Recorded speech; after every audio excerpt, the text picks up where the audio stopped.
Ke toko buah membeli pisang, ke toko olahraga membeli sepatu. Salam hormat dan selamat siang. Assalamualaikum warahmatullahi wabarakatuh. Waalaikumsalam warahmatullahi wabarakatuh.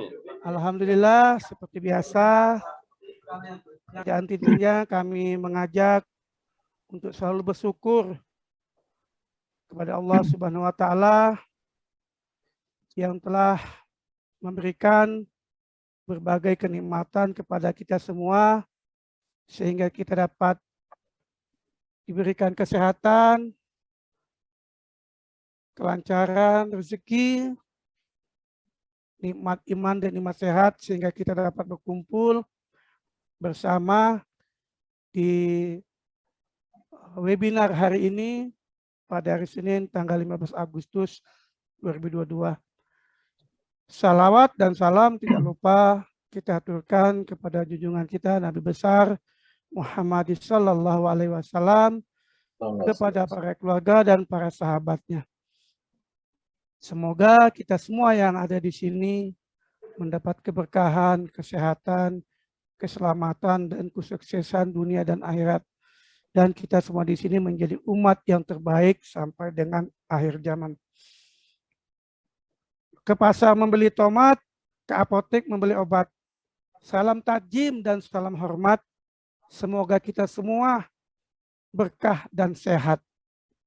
Amin. Yang kami hormati guru besar kita, Pak Mudi Santosa selaku Direktur Utama Mudi Santosa Training and Consulting, Pak Muklis selaku admin,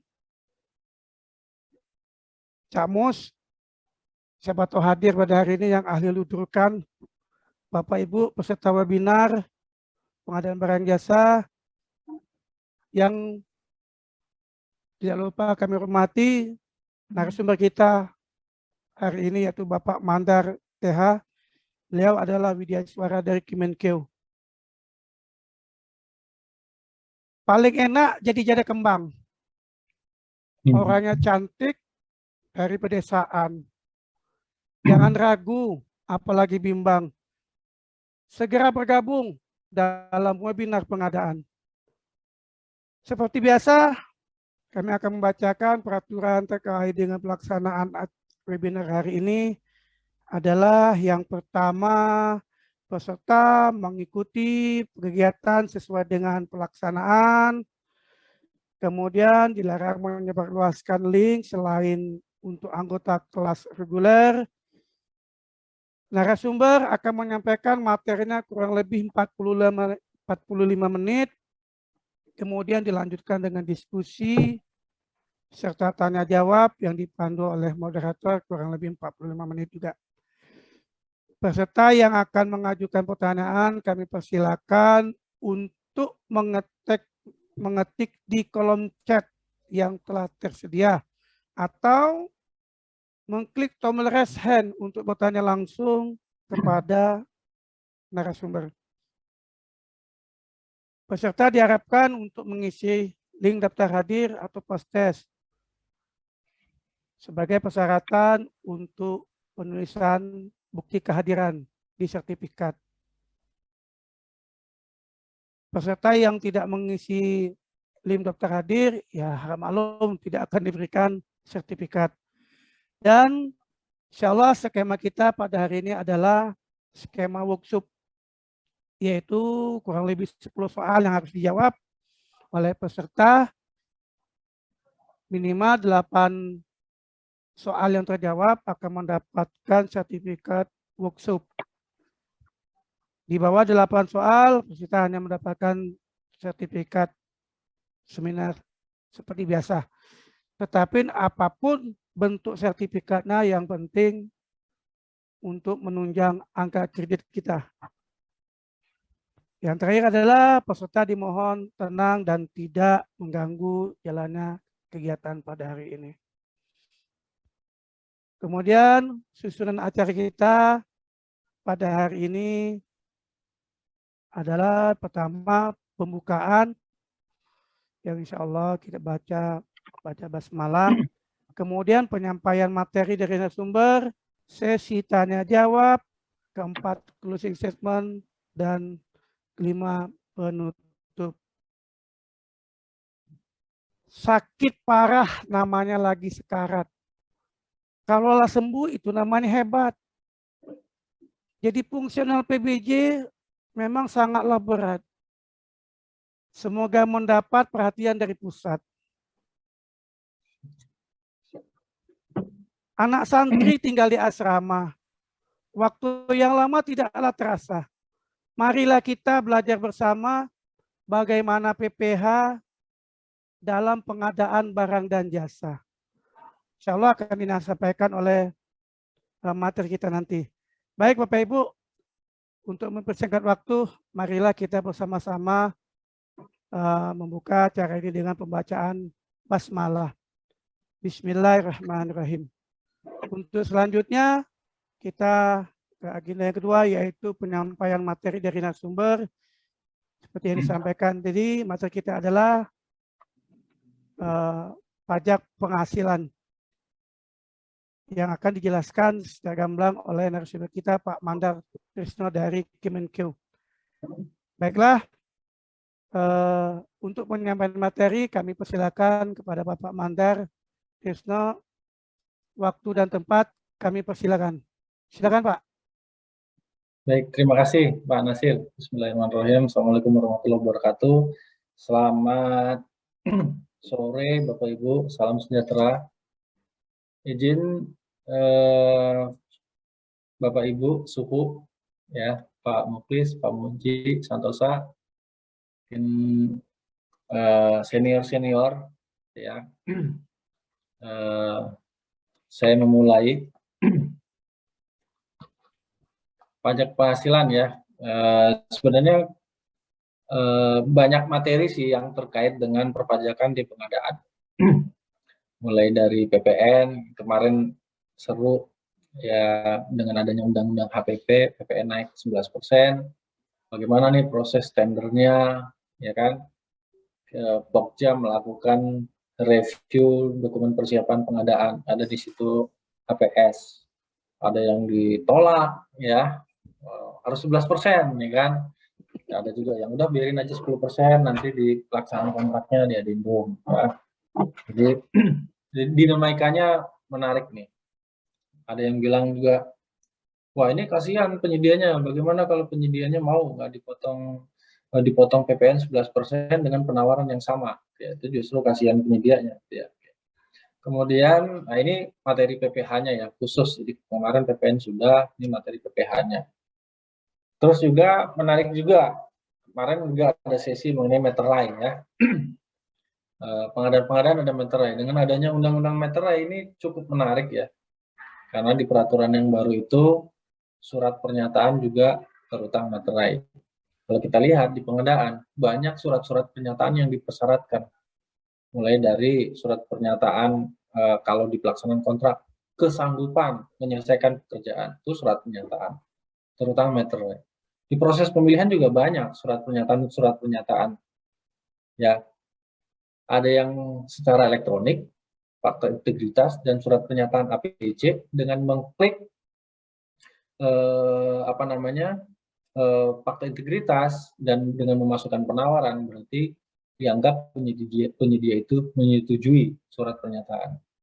Yang menarik dengan adanya undang-undang meterai yang baru, surat pernyataan itu terutama meterai, gitu ya. Nah, banyak juga surat pernyataan itu yang menggunakan meterai yang scan dan sebagainya. Kemudian terkait pajak penghasilan, kita batasi ya. Jadi ini pajak penghasilan, bukan PPN, bukan meterai. Sebelumnya saya perkenalkan terlebih dahulu, saya memang dari keuangan di Direktorat Jenderal Perbendaharaan, tapi spesialis saya bukan perpajakan sebetulnya. Jadi yang saya pahami adalah perpajakan praktis, ya, perpajakan praktis. Karena saya dari STAN, spesialis saya bukan perpajakan, tapi perbendaharaan negara, spesialisnya itu. Hanya memang di perbendaharaan negara itu dulu ada materi-materi terkait dengan pemungutan dan pemotongan pajak. dikaitkan dengan pengadaan. Jadi saya lebih ke sisi pajak praktis dalam pengadaan. Oke. Di keuangan saya pernah jadi panitia pengadaan dari 2004, 2012, pernah jadi PPK, pernah jadi Pokja, ULP 2013, 2020, stop sampai di situ, nggak lanjut fungsional pengadaan. Kenapa? Karena 2018 saya baru apply di fungsional bidai suara. Jadi waktu 2018, 2016 itu saya mau bidai suara atau fungsional pengadaan. Ternyata di Kementerian Keuangan fungsional pengadaan belum ada rekrutmen waktu itu. Ya, saya sudah meng-apply sebagai bidai suara. Begitu dilantik bidai suara 2018, ternyata Kementerian Keuangan baru buka lowongan untuk fungsional pengadaan. Ya, nah, sehingga saya stop di 2020. Stop 2020 berarti itu maksudnya di 2020 Kementerian Keuangan sudah fungsional pengadaan. Jadi Pokja ULP-nya harus fungsional. Yang tadinya saya bidai suara, akhirnya saya berhenti menjadi Pokja ULP di Kementerian Keuangan karena udah nggak fungsional jadi bidai suara. Saya sebagai fasilitator di LKTP sama rekan-rekan juga yang ada di sini ya, mungkin Cakmus dan sebagainya. Ada beberapa saya kenal ini dari 170 orang. Kayaknya ada Pak Agus juga nih dari Papua ya. Saya juga mediator dan selaku PKA. Nah, apa yang ingin kita pertama nomor kontak dulu ya. Ini nomor kontak 081388209959. Bapak Ibu, walaupun saya Widai Suara di BDK Makassar, tapi rumah saya di Serang Banten ya. Sini ada Pak Rocky, ini ya dari Lebak Banten. Pak, sama kita Pak. Saya di Serang Banten Pak, rumah saya di Citra Gading. Oke, jadi ya 2 minggu sekali pulang ya, karena keluarga saya di Serang. Oke, 45 menit. Ada 3 poin. Pertama, PPh pada pengadaan barang dan jasa melalui penyedia, dan PPh pada pengadaan barang dan jasa melalui swakelola. Nah, ini yang swakelola ini sangat menarik. Sangat menarik, terutama swakelola tipe 3 dan tipe 4. Ini jor-joran ya. Diskusinya berat nih kalau udah PBJ swakelola. PPh-nya ya. Oke, nanti terkait PPh tuh ada PPh pasal 21, 22, 23 final. Saya batasi aja karena ada pasal 29 juga sih, ada pasal 15, tapi itu nggak familiar, nggak umum di pengadaan barang dan jasa, di pemerintah itu nggak umum. Jadi saya batasi lingkup di materi ini di 21, 22, 23 dan final. Oke, terkait dengan PBJ, penyedia dan swakelola ya. Sebelum masuk ke situ, ini definisi PPh dulu ya. PPh adalah pajak penghasilan yang dikenakan terhadap orang pribadi ya, atau perorangan atau berbentuk badan dengan penghasilan yang diterima. Jadi ketika orang menerima penghasilan, apakah itu orang pribadi atau badan berbentuk badan, maka dia berpotensi ya dikenakan pajak penghasilan. Jadi pajak yang dikenakan atas penghasilan. Berbeda dengan PPN ya, pajak pertambahan nilai yang dikenakan di setiap rantai distribusi. Siapa yang dikenakan PPN adalah pengguna terakhir. Siapa yang dikenakan pajak penghasilan adalah orang yang menikmati penghasilan. Sehingga ini perlakuannya berbeda. Di teori penyusunan HPS, PPN itu boleh masuk ya pada saat PPK menyusun estimasi perkiraan harga. Tapi PPh itu tidak boleh masuk. Ini yang menarik. Kemarin ada pertanyaan begini. Ada salah satu peserta yang membuka barang di katalog elektronik. Di katalog elektronik itu pada saat proses mungkin negosiasi kali ya, si penyedianya itu menyampaikan, Pak, harga itu sudah termasuk PPN dan PPh. Oke. Kesempatan kemarin 2 minggu yang lalu saya ada di Jogja. Ini dari sisi penyedianya. Kalau tadi dari sisi starternya, si penyedianya juga sama. Pak, saya dapat pekerjaan, gitu ya. Kemudian di harga itu sudah termasuk PPN dan PPh. Nah, pertanyaannya tuh apa maksud penyedia kalau harga itu sudah termasuk PPN dan PPh? Yang kedua, apa maksud dari Satker kalau harga itu sudah termasuk PPN dan PPh?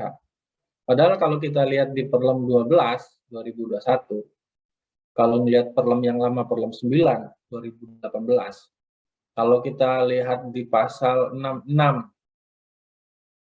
Perpres 12 2021, di mana di Perpres 12 itu ada perubahan pasal 66. Ada 2 klausul yang dihapus, di mana 2 klausul itu dihapus kemudian digabung ke pasal 1 mengenai definisi APS. Definisi APS kan berubah ya, telah memperhitungkan keuntungan plus PPN. Hanya boleh menambahkan PPN pada saat Satker menyusun perkiraan harga. Di Perlem 12 jelas kita akan menemukan bahwa pada saat menyusun harga perkiraan sendiri, APS tidak boleh menambahkan pajak penghasilan. Jadi PPh itu nggak boleh ditambahkan pada saat PPK menyusun perkiraan harga. Tapi praktek di lapangannya, PPh itu ditambahkan. Kenapa? Saya kan kalau beli ATK, Pak, di toko, misalkan, berapa nih harga ATK-nya? 4 juta. Oke. Berarti katakanlah asumsinya ya, kena PPN, PPh. Si toko itu kan rata-rata nggak mau dipungut PPN dan PPh-nya. Pokoknya harga barang itu 4 juta, ya Bapak bayar ke saya 4 juta. Jangan dipotong PPN, PPh. Kan prakteknya begitu kan. Sehingga orang keuangan itu, pada saat dia buat kwitansi, ditambahkan PPN dan PPh-nya 1,5%. Nah, itu praktek di lapangan seperti itu. Padahal itu nggak boleh gitu ya.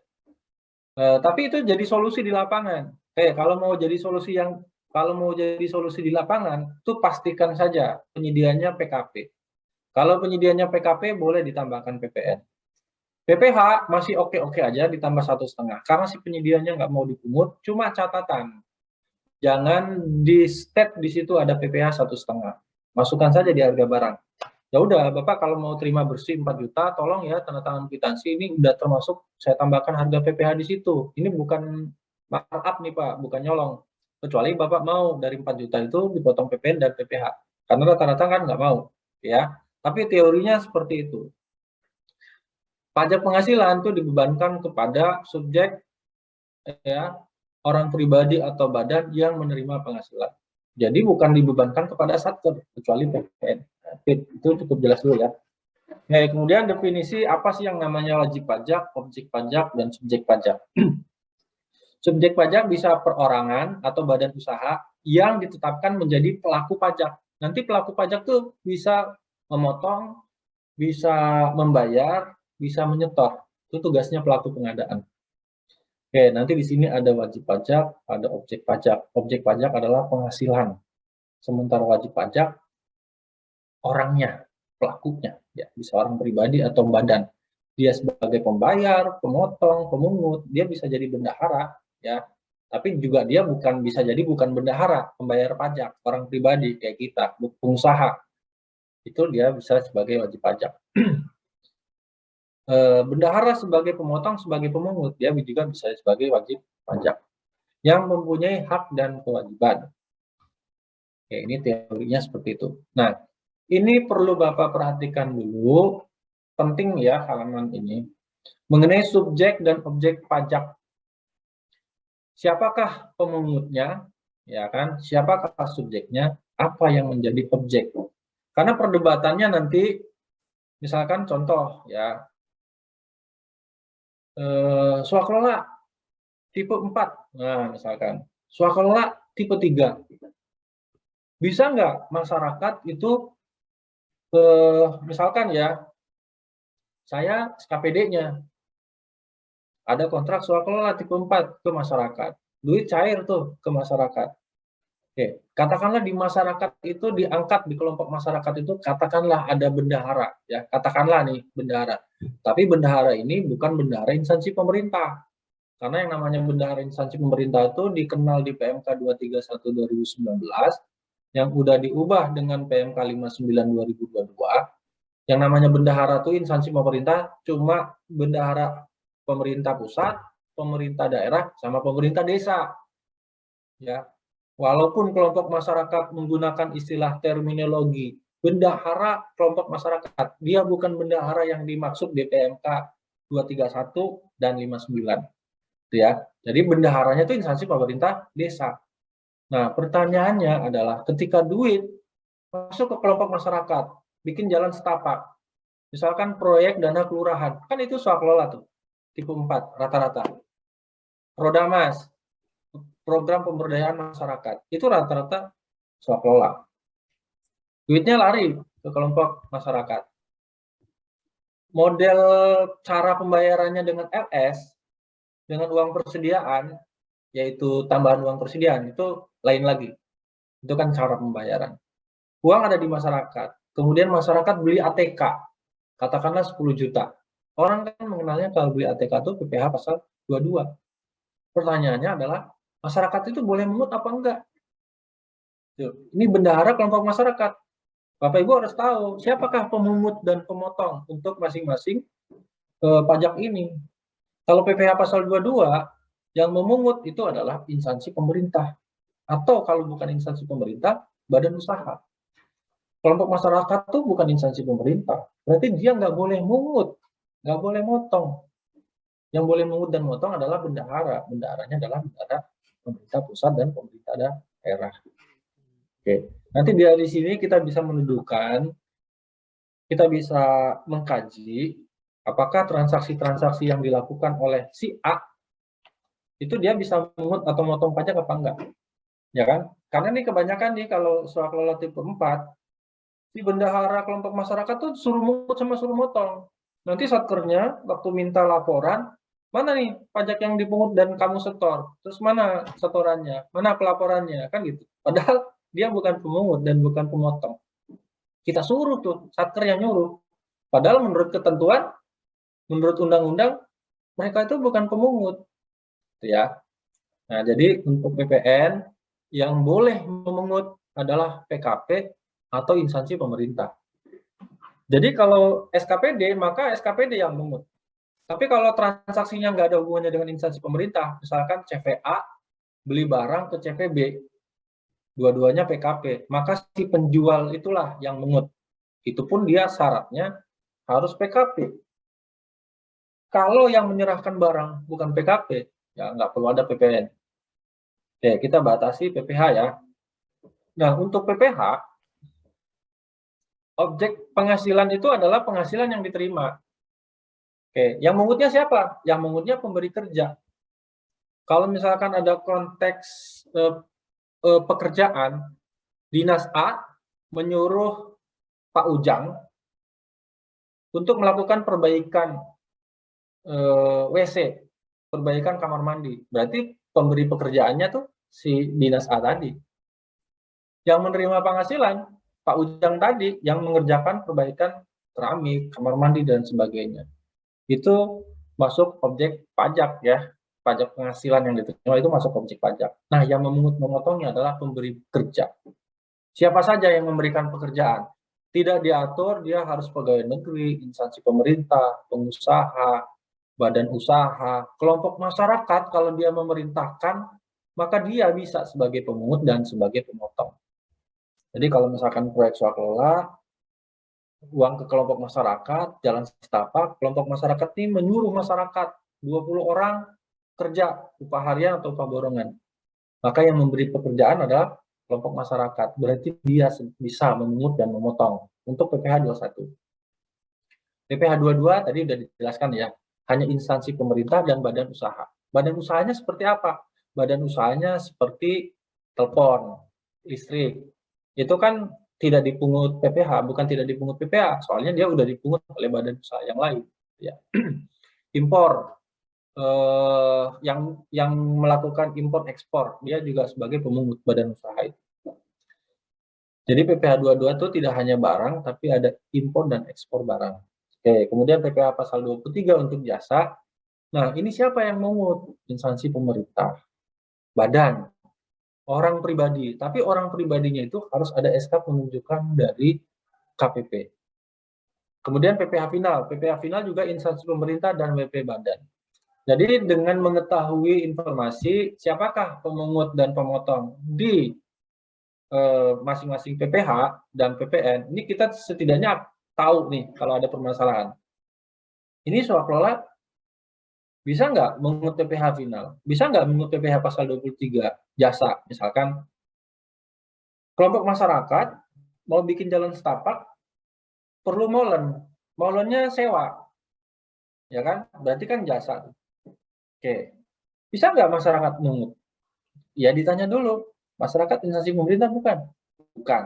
Masyarakat badan atau bukan? Badan usaha? Bukan kan? Yang namanya badan itu kan kumpulan orang yang memiliki tujuan tertentu, memiliki usaha. Kelompok masyarakat hanya sekumpulan kelompok, bukan badan. Buktinya mana? Buktinya lihat di Perlem LKPP nomor 3 tahun 2021, PBJ melalui swaklola. Swaklola tipe 3, salah satu syaratnya adalah ormas berbentuk badan atau yayasan.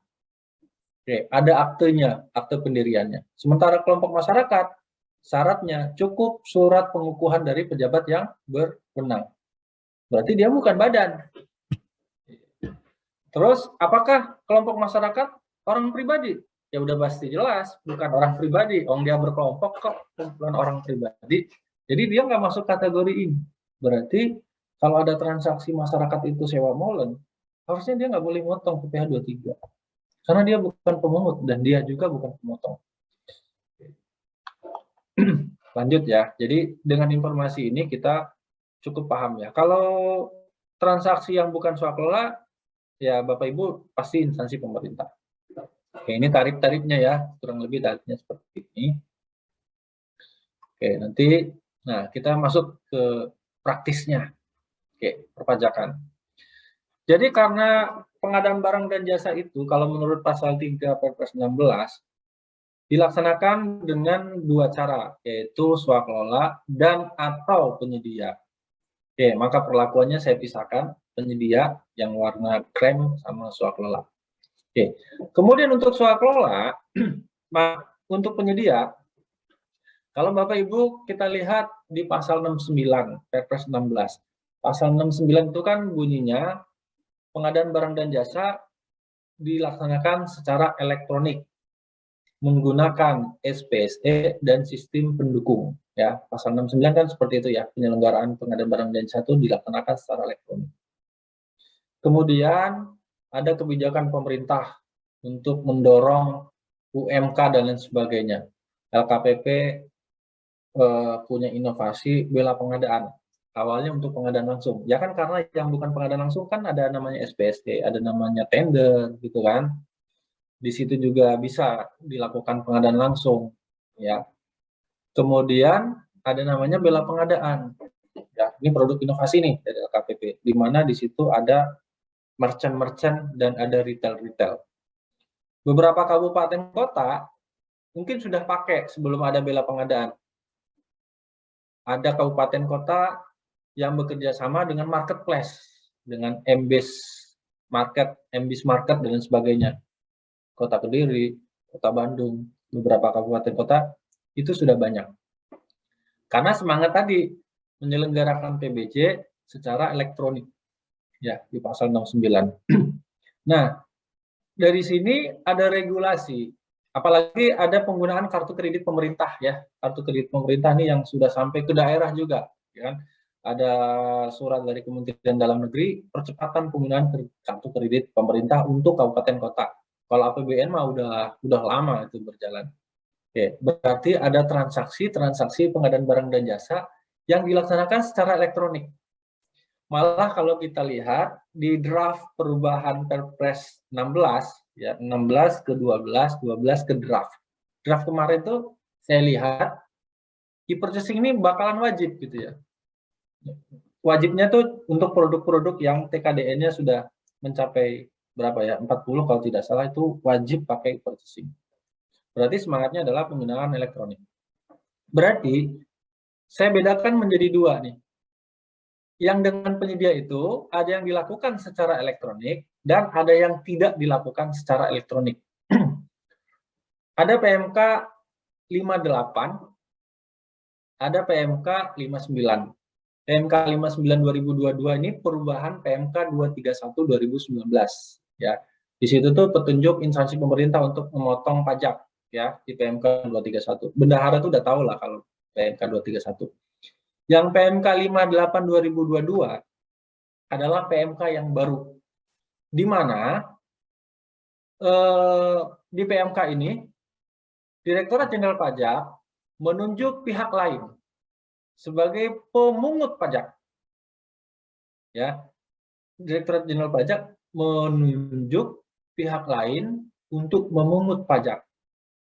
Pajak apa nih? PPN sama PPH. Tapi syaratnya itu dilaksanakan melalui sistem informasi pengadaan pemerintah. Sistem informasi pengadaan pemerintah. Jadi di situ yang dimaksud adalah sistem informasi pengadaan pemerintah. Berarti yang sesuai dengan pasal 69 yang dilaksanakan oleh LKPP. Tapi tidak semua sistem informasi itu dibuat oleh LKPP karena ada kabupaten kota yang membuat sistem sendiri. Oke. Tapi pertanyaannya adalah kerjasama kabupaten kota dengan marketplace yang di luar dari sistemnya LKPP, apakah itu diakui oleh LKPP sebagai sistem informasi pengadaan pemerintah? Jawabannya iya.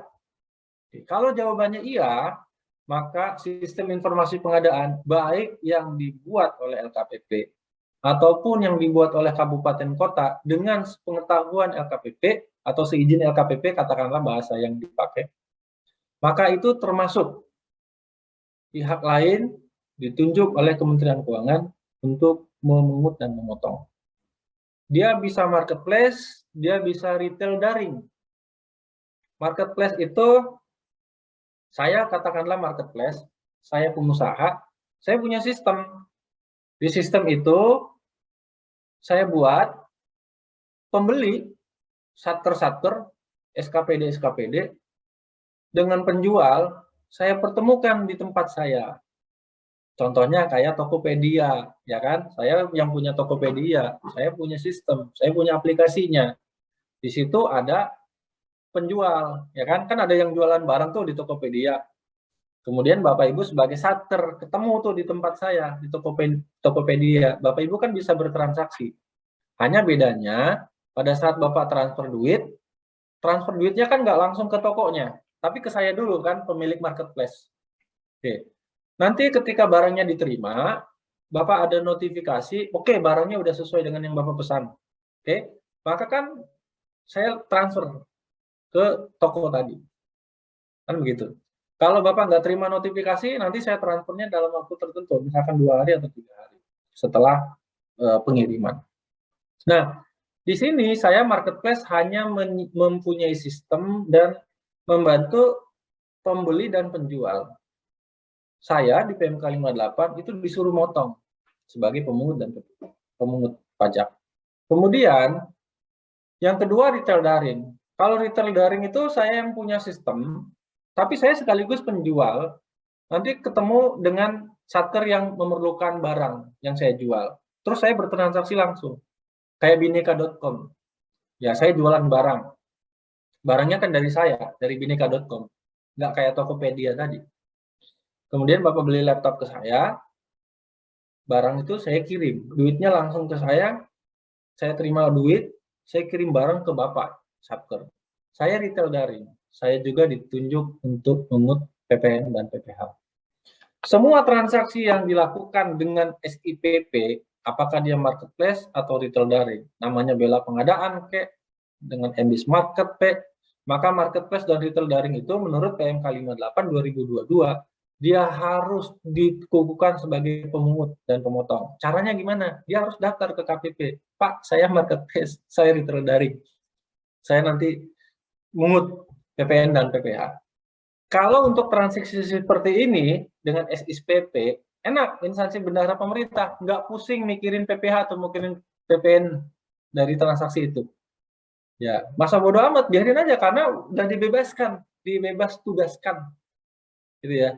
Jadi kalau misalkan ke depan next full atau progresnya naik lah ya, sebagian besar pakai SIPP, udah bendaharanya nggak usah pusing-pusing masalah nyetor pajaknya gimana, mungut pajaknya gimana. Itu udah urusannya marketplace sama retail daring, dia motong. Instansi pemerintah bebas merdeka. Cuma pertanyaan, kemarin waktu saya di Jogja, ada dari kabupaten kota, Pak, saya MBIS Market loh Pak. MBIS Market itu transaksinya nggak lewat saya, langsung ke penyedianya. Bayar aja ke penyedia. Penyedia bilang 1 juta, duitnya langsung ke penyedia, terus penyedia kirim barang. MBIS Market nggak ada apapun dilewatin. Tapi kalau menurut ketentuan PMK 58, dia harus mungut dan harus motong. Nah, masalahnya di PMK 58 transaksi dengan SIPP ini agak cukup berat implementatifnya. Kenapa? Karena bukan cuma marketplace dan retail daringnya yang harus PKP, tapi si vendornya juga tuh, si penjualnya juga harus PKP. Padahal di PMK 68 2010 yang sudah diubah dengan PMK 197 2013 ada pengecualian untuk usaha kecil yang omsetnya tidak mencapai 4,8 miliar setahun, dia tidak wajib PKP. Sunnah, dia boleh memutuskan dia mau PKP apa tidak. Tapi di PMK 58 itu diputuskan pokoknya harus PKP. Cuma apakah ini menjadi kontraproduksi, ya kan? Katanya mendorong UMK, ya apalagi di pasal 65 Perpres 16. Dari anggaran belanja 40% wajib menggunakan produk dalam negeri dan UMK KOP, usaha mikro kecil dan koperasi. Pasal 65 kan bunyinya begitu. Terus ada semangat penyelenggaraan PBJ secara elektronik di pasal 69. Tapi UMK-nya disuruh PKP. Wah, kalau udah disuruh PKP itu yang kecil-kecil tuh repot ya. Jualan nasi kuning, masuk katalog lokal, terus dia harus PKP. Kalau PKP, dia harus menyampaikan SPT masa PPN, dan lain sebagainya. Terlambat menyampaikan SPT masa PPN, kena denda 500.000. Harusnya itu dipikirkan. Harusnya lah ya. Harusnya. Tapi saya menangkap peluang. Ada peluang sebetulnya. Ada peluang sedikit saja peluang. Peluangnya di sini. Sebentar dulu. Saya buka peluangnya.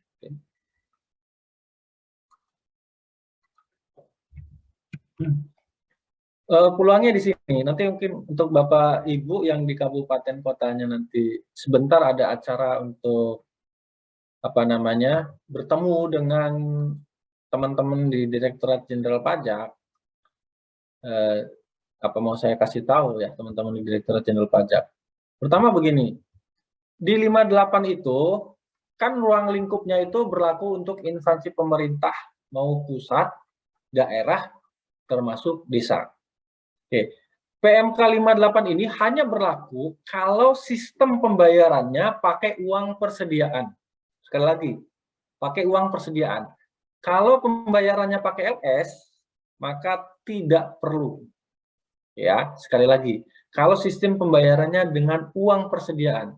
Jadi kalau di MBIS Market, saya tanya dulu, pembayarannya pakai apa? LS, Pak. SPM LS. Bapak tahu kan SPM LS? Kalau teman-teman yang di SKPD, berarti PPTK-nya membuat SPP LS, bendaharanya ya, membuat, kemudian ditandatangan oleh PPTK, disampaikan kepada PA-KPA melalui PPK SKPD. Diverifikasi, oke. Kemudian PA-KPA-nya tanda tangan SPMLS itu disampaikan ke BPAKD, kemudian cair duitnya, langsung ke penyedia. Nggak lewat bendahara pengeluaran, itu namanya LS. Kalau UP lewat bendahara, uang persediaan.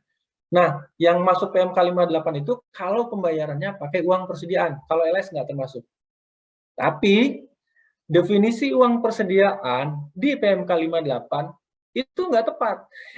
Nggak tepatnya karena orang pajak itu orang APBN sih, jadi dia ngambil copy paste orang APBN. Perhatikan, instansi pemerintah, ruang lingkupnya, pusat, daerah, desa. Perhatikan uang persediaan. Uang persediaan di sini didefinisikan adalah, mana ada? Nah ini pembayaran langsung ya, ada pembayaran langsung. Coba perhatikan pembayaran langsung yang mengatur mengenai tata cara pembayaran dalam rangka pelaksanaan belanja negara. Loh, kalau paroki dari Lebak, dari SKPD kan Pak, Bapak kan bukan belanja negara, belanja daerah. Kan gitu. Berarti ini masih ada yang nggak nyambung nih, ada yang kecolongan nih, yang dipajak, karena dia nggak paham regulasi keuangan. Di sini uang persediaan dalam rangka pelaksanaan APBN. Tuh, berarti agak dia nggak apa namanya ada bolong nih regulasi peraturan. Pertama di PMK 58 bilang ini berlaku kalau pembayarannya dengan uang persediaan. Oke, sekali lagi. Ini pembayarannya apakah itu instansi pemerintah pusat, daerah gitu ya. Pusat, daerah atau desa yang pembayarannya dengan uang persediaan. Oke, mana di uang persediaan? Di sini ya. Nah, ini. Yang dengan mekanisme uang persediaan.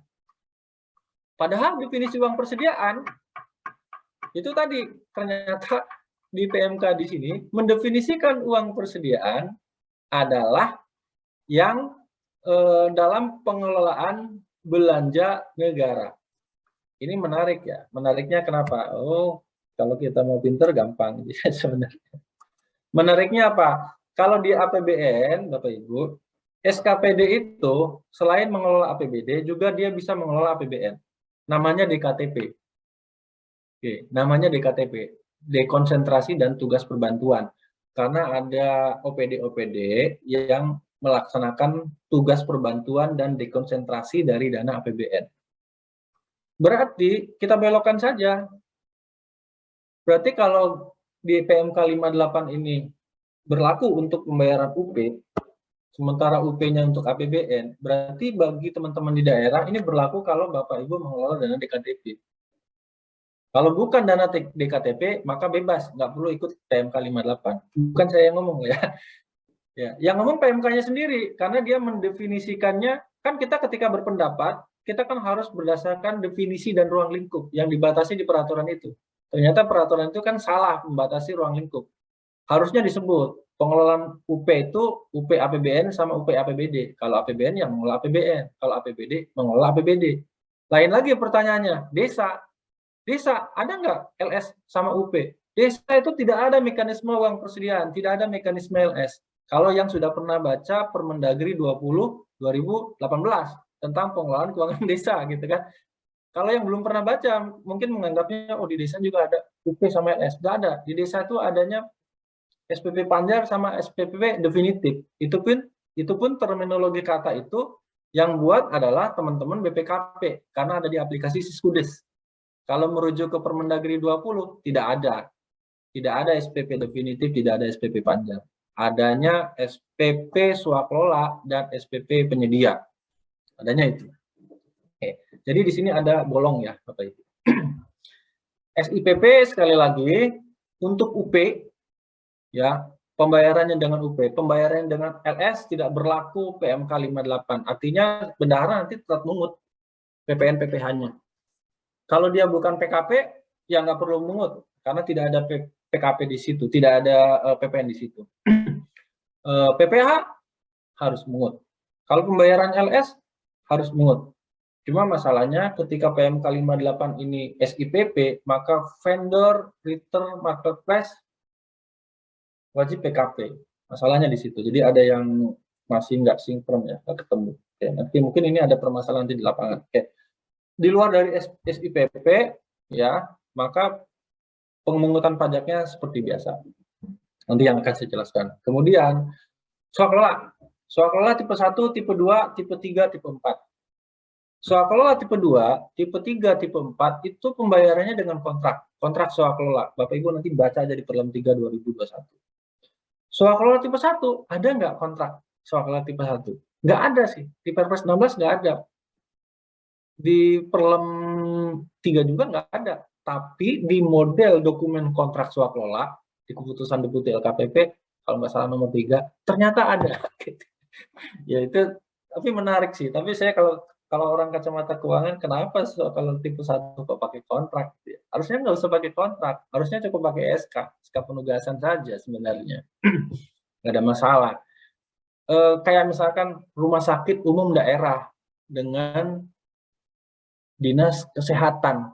Itu kan dinas kesehatannya kalau kita ngelihat PP 12 2019, kita lihat Permendagri 77 2020, itu kan dalam struktur organisasinya satu OPD. Pengguna anggarannya ada di dinas kesehatan. Kepala rumah sakit itu adalah kuasa pengguna anggaran. Yang menurut pembentukan PP, ada PP tersendiri, rumah sakit itu kan satker khusus, OPD khusus. Dia KPA, tapi kewenangannya hampir sama dengan PA. Beda KPA di dinas-dinas lain. Khusus rumah sakit loh ya, karena ada PP-nya sendiri. Itu nggak perlu kontrak. Masa dari rumah sakit umum daerah dengan dinas pendidikan pakai kontrak? Wong yang mengangkat KPA-nya adalah PA-nya sendiri, kenapa harus pakai kontrak? Cukup dengan penugasan. Kalau ada swakelola, ya harusnya begitu. Tapi ternyata LKPP mengatur pakai kontrak. Oke, kita lanjut ya. Oke. Nah, masuk ke sini ada kewajiban ya untuk pemungutan. Kalau dengan UP maksimal 7 hari setelah pembayaran. Kalau dengan LS pada hari yang sama. Ini instansi pemerintah ya, dalam hal ini bendahara. Kalau di APBN, PPSPM juga bisa. Kalau di APBD, PPKSKPD juga bisa sebagai motong. Kemudian instansi pemerintah, SPPM LS, yang tanda tangan SPPM LS itu adalah PAKPA. Tapi kalau di APBD, yang tanda tangan SPM itu semuanya adalah PPSPM. Jadi PPSPM itu mewakili instansi pemerintah, juga sebagai pemungut dan pemotong. Berarti kalau di daerah, namanya PAKPA, karena yang tanda tangan SPM, dialah yang mungut dan motong. Untuk LS ya. Instansi pemerintah desa, tidak ada UP, tidak ada LS. Batas waktunya adalah 10, tanggal 10 ya. Oke, ini ketentuannya PPN PPH ya. Kita batasi saja PPH-nya.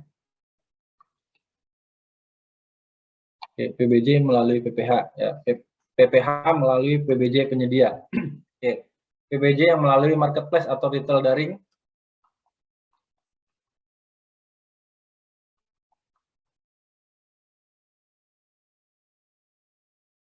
Yang pertama tadi sudah saya sampaikan ya, marketplace dan retail daring itu ditunjuk sebagai pemungut PPH dan PPN. Ya.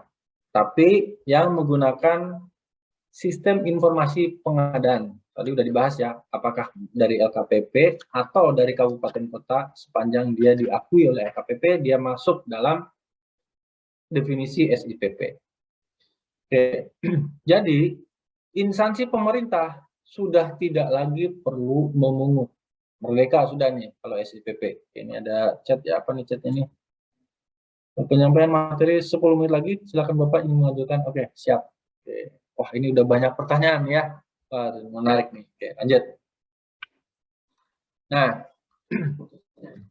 di sini ada ketentuan lama tidak diatur, ketentuan baru diatur. Ya, semua yang menggunakan mekanisme uang persediaan yang transaksinya dengan SIPP, maka instansi pemerintah tidak perlu mungut. Tapi kalau pembayarannya dengan LS, masih memungut PPN dan PPH. Uang persediaan, kalau di APBN, bisa digunakan untuk pembayaran sampai dengan 200 juta. Ya, kabupaten kota saya nggak tahu. Menarik kalau di APBN. Cukup pejabat pengadaan, transaksi pakai kartu kredit, oke, pembayarannya pakai kartu kredit, dengan SIPP 200 juta, nggak perlu mungut PPN PPH. Enak, ya kan? Tapi nggak tahu nih, di APBD, limit KKP-nya satu kali transaksi sampai berapa? Ya, kalau di APBN limit transaksinya sampai dengan 200. Nah, yang dipungut adalah 0,5% saja. Padahal kita tahu nih PPh pasal 22 itu 1,5. Tapi kalau dengan SPP, Bapak nggak usah perlu nanya ini transaksi pembelian laptopnya mana PPN PPh-nya. Nggak akan diperiksa oleh inspektorat, nggak akan diperiksa oleh BPKP, nggak akan diperiksa oleh BPK. bebas merdeka. Yang diperiksa itu nanti marketplace-nya sama retail daringnya. Instansi pemerintah tidak perlu meminta mana surat setoran pajaknya, gitu ya, nggak perlu. Pokoknya kalau transaksinya SIPP bebas, itu udah urusannya KPP dengan si marketplace sama retail daringnya. Ya, jadi sekali lagi, kalau keunggulannya itu SIPP, Bapak Ibu nggak usah pusing masalah PPN PPH. Hanya yang mengganjal itu adalah semua penyedia di marketplace dan retail daring itu harus PKP, itu aja. Ya, kalau semua penyedianya mau, yang jualan nasi kuning di katalog lokal, misalkan penjahit baju yang kecil masuk katalog lokal, dia bersedia jadi PKP, ya nggak ada masalah, Pemdanya nggak ada masalah, clear sudah. Tapi kalau dia keberatan, waduh Pak, saya cuma 50 juta ya disuruh PKP, berat saya, kan gitu ya. Beratnya di kewajibannya sih sebenarnya. Karena kalau terlambat itu nggak ada ampun ya. Kecuali ada peraturan khusus. Oke, bagi PKP yang kecil omsetnya, karena Anda menurut SIPP ini wajib, oke deh, Anda saya bebaskan, nggak usah pusing kalau ada keterlambatan penyampaian laporan pajak. Oke, kalau ada kayak seperti itu nggak masalah ya. Oke, sebentar dulu. Ini kenapa hang? Oke. Jadi, marketplace hanya menyetor 0,5% saja, memungut dan menyetor. Kemudian kita lanjut, retail daring pun sama. Oke. Yang kondisi yang baru ya, syaratnya dengan SIPP. Kalau bukan SIPP bagaimana? Kalau bukan SIPP, misalkan non SIPP, kalau pembayarannya dengan kartu kredit pemerintah, juga kartu kredit pemerintah ada fleksibilitas, ya. Tidak dipungut PPh pasal 22, ada. Jadi bisa jadi nanti yang SIPP full, yang non SIPP juga ada yang tidak perlu dipungut PPh. Tapi catatan kalau pembayarannya dengan kartu kredit pemerintah. Kalau pembayarannya tidak pakai kartu kredit pemerintah ya tetap harus potong. Nah ini contoh ya, Satker nih beli laptop di marketplace PTX, katakanlah beli di katalog elektronik dengan e-purchasing. Maka si marketplace tadi yang mungut, gitu ya. Siapa yang marketplace-nya di situ? Ya katalog elektronik kan hubungannya vendor sama LKPP ya. Berarti dia mungkin masuk ke retail daring. Ini maksudnya nih Tokopedia nih. Kalau Bapak di MBIS Market, nah maksudnya itu MBIS Market tuh dia marketplace, dia harus motong. Dia harus dikukuhkan sebagai PKP, dia harus mendaftarkan ke KPP, kemudian dia harus motong. Motongnya 0,5%. Satker nggak perlu mungut pajak. Nggak perlu nanya SSP-nya mana ini, setoran-setorannya mana, nggak usah. Inspektornya juga nggak perlu nanya. Oke, kemudian nyewa ruangan. Nah ini nyewa ruangan ya. Nyewa ruangan itu kan sewa, dia masuknya PPh final pasal 4 ayat 2, harusnya kena 10%. Khusus PPh final ya. Karena si marketplace tadi mungutnya 0,5%, maka yang 9,5%-nya perusahaan itu nyetor. Ya, perusahaan itu yang bayar. Itu pun juga kita nggak usah nanya mana bukti setorannya 9,5, biarin aja gitu ya. Yang penting pokoknya kalau SIPP itu bebas merdeka. Oke, kemudian yang non marketplace bagaimana? Yang non marketplace sama retail daring transaksi seperti biasa. Oke, jadi kalau ada upah apa namanya PPh pasal 21, lihat upahnya harian atau borongan. Oke, ini pengetahuan secara umum PPh pasal 21 ya. Oke. Kalau PNS final ya, tergantung pangkatnya. Contohnya ya, Nyonya W PNS golongan 4 jadi narasumber kena 15% final. Kalau golongan 3 5%. Kalau golongan 2 0%. Kalau narasumbernya non PNS, maka yang diterima 2.300.000 kali 50% dulu. Misalkan kita ada kegiatan narasumbernya dari non PNS. Berarti 2.300.000 itu kali 50% dulu, baru dikali tarifnya. Tarifnya dari mana? Ini. Kalau sampai 60 juta ya 5%. Kalau di atas itu 15%. Karena di bawah 60 maka kena 5%. Oke. Kemudian, nah ini contoh kalau misalkan upah Bapak Ibu ada pekerjaan pemeliharaan gedung, potong rumput di depan, gitu kan, nyuruh upah harian, upah borongan. Sehari PTKP-nya itu 450. Kalau misalkan ngupah, berapa suruh potong rumput, upah seharinya berapa? 500.000 misalkan.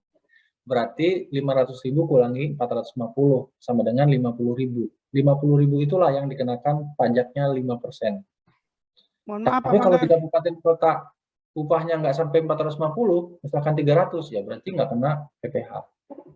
Izin Adakah? Pak, Ya, silakan. mohon Berapa menit maaf, lagi, Pak? 5 menit lagi Pak, kurang lebih Pak. Boleh. Siap, terima kasih, Pak. Kalau kurang dari 450, ya nggak perlu dipungut PPh.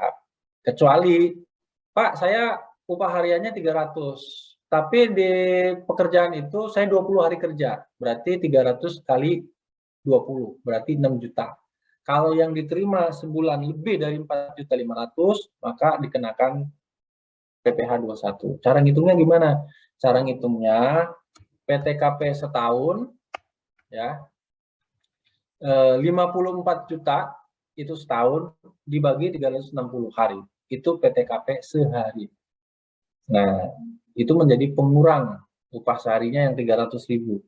Jadi kalau 54 juta setahun dibagi 360 itu kira-kira angkanya jatuh di 150. Kalau upahnya 200, kalau upahnya 300, maka 300 kurangi 150 sama dengan 150.000. 150.000 dikenakan tarif 5%. Oke, itu ya. Kemudian ini contoh nih. Peserta, sebagai peserta. Ini ada suara-suara. Oke, ini artis ya, kalau artis sama karena bukan PNS kali 50. Kalau misalkan dia peserta pelatihan, rapat, dan lain sebagainya. Ini mau PNS, kalau PNS final, kalau bukan PNS dikenakan tarif 5% dari yang diterima. Oke, ini PPh pasal 21, contohnya ini. Kemudian PPh pasal 22, sekali lagi PPh pasal 22 untuk pembelian barang.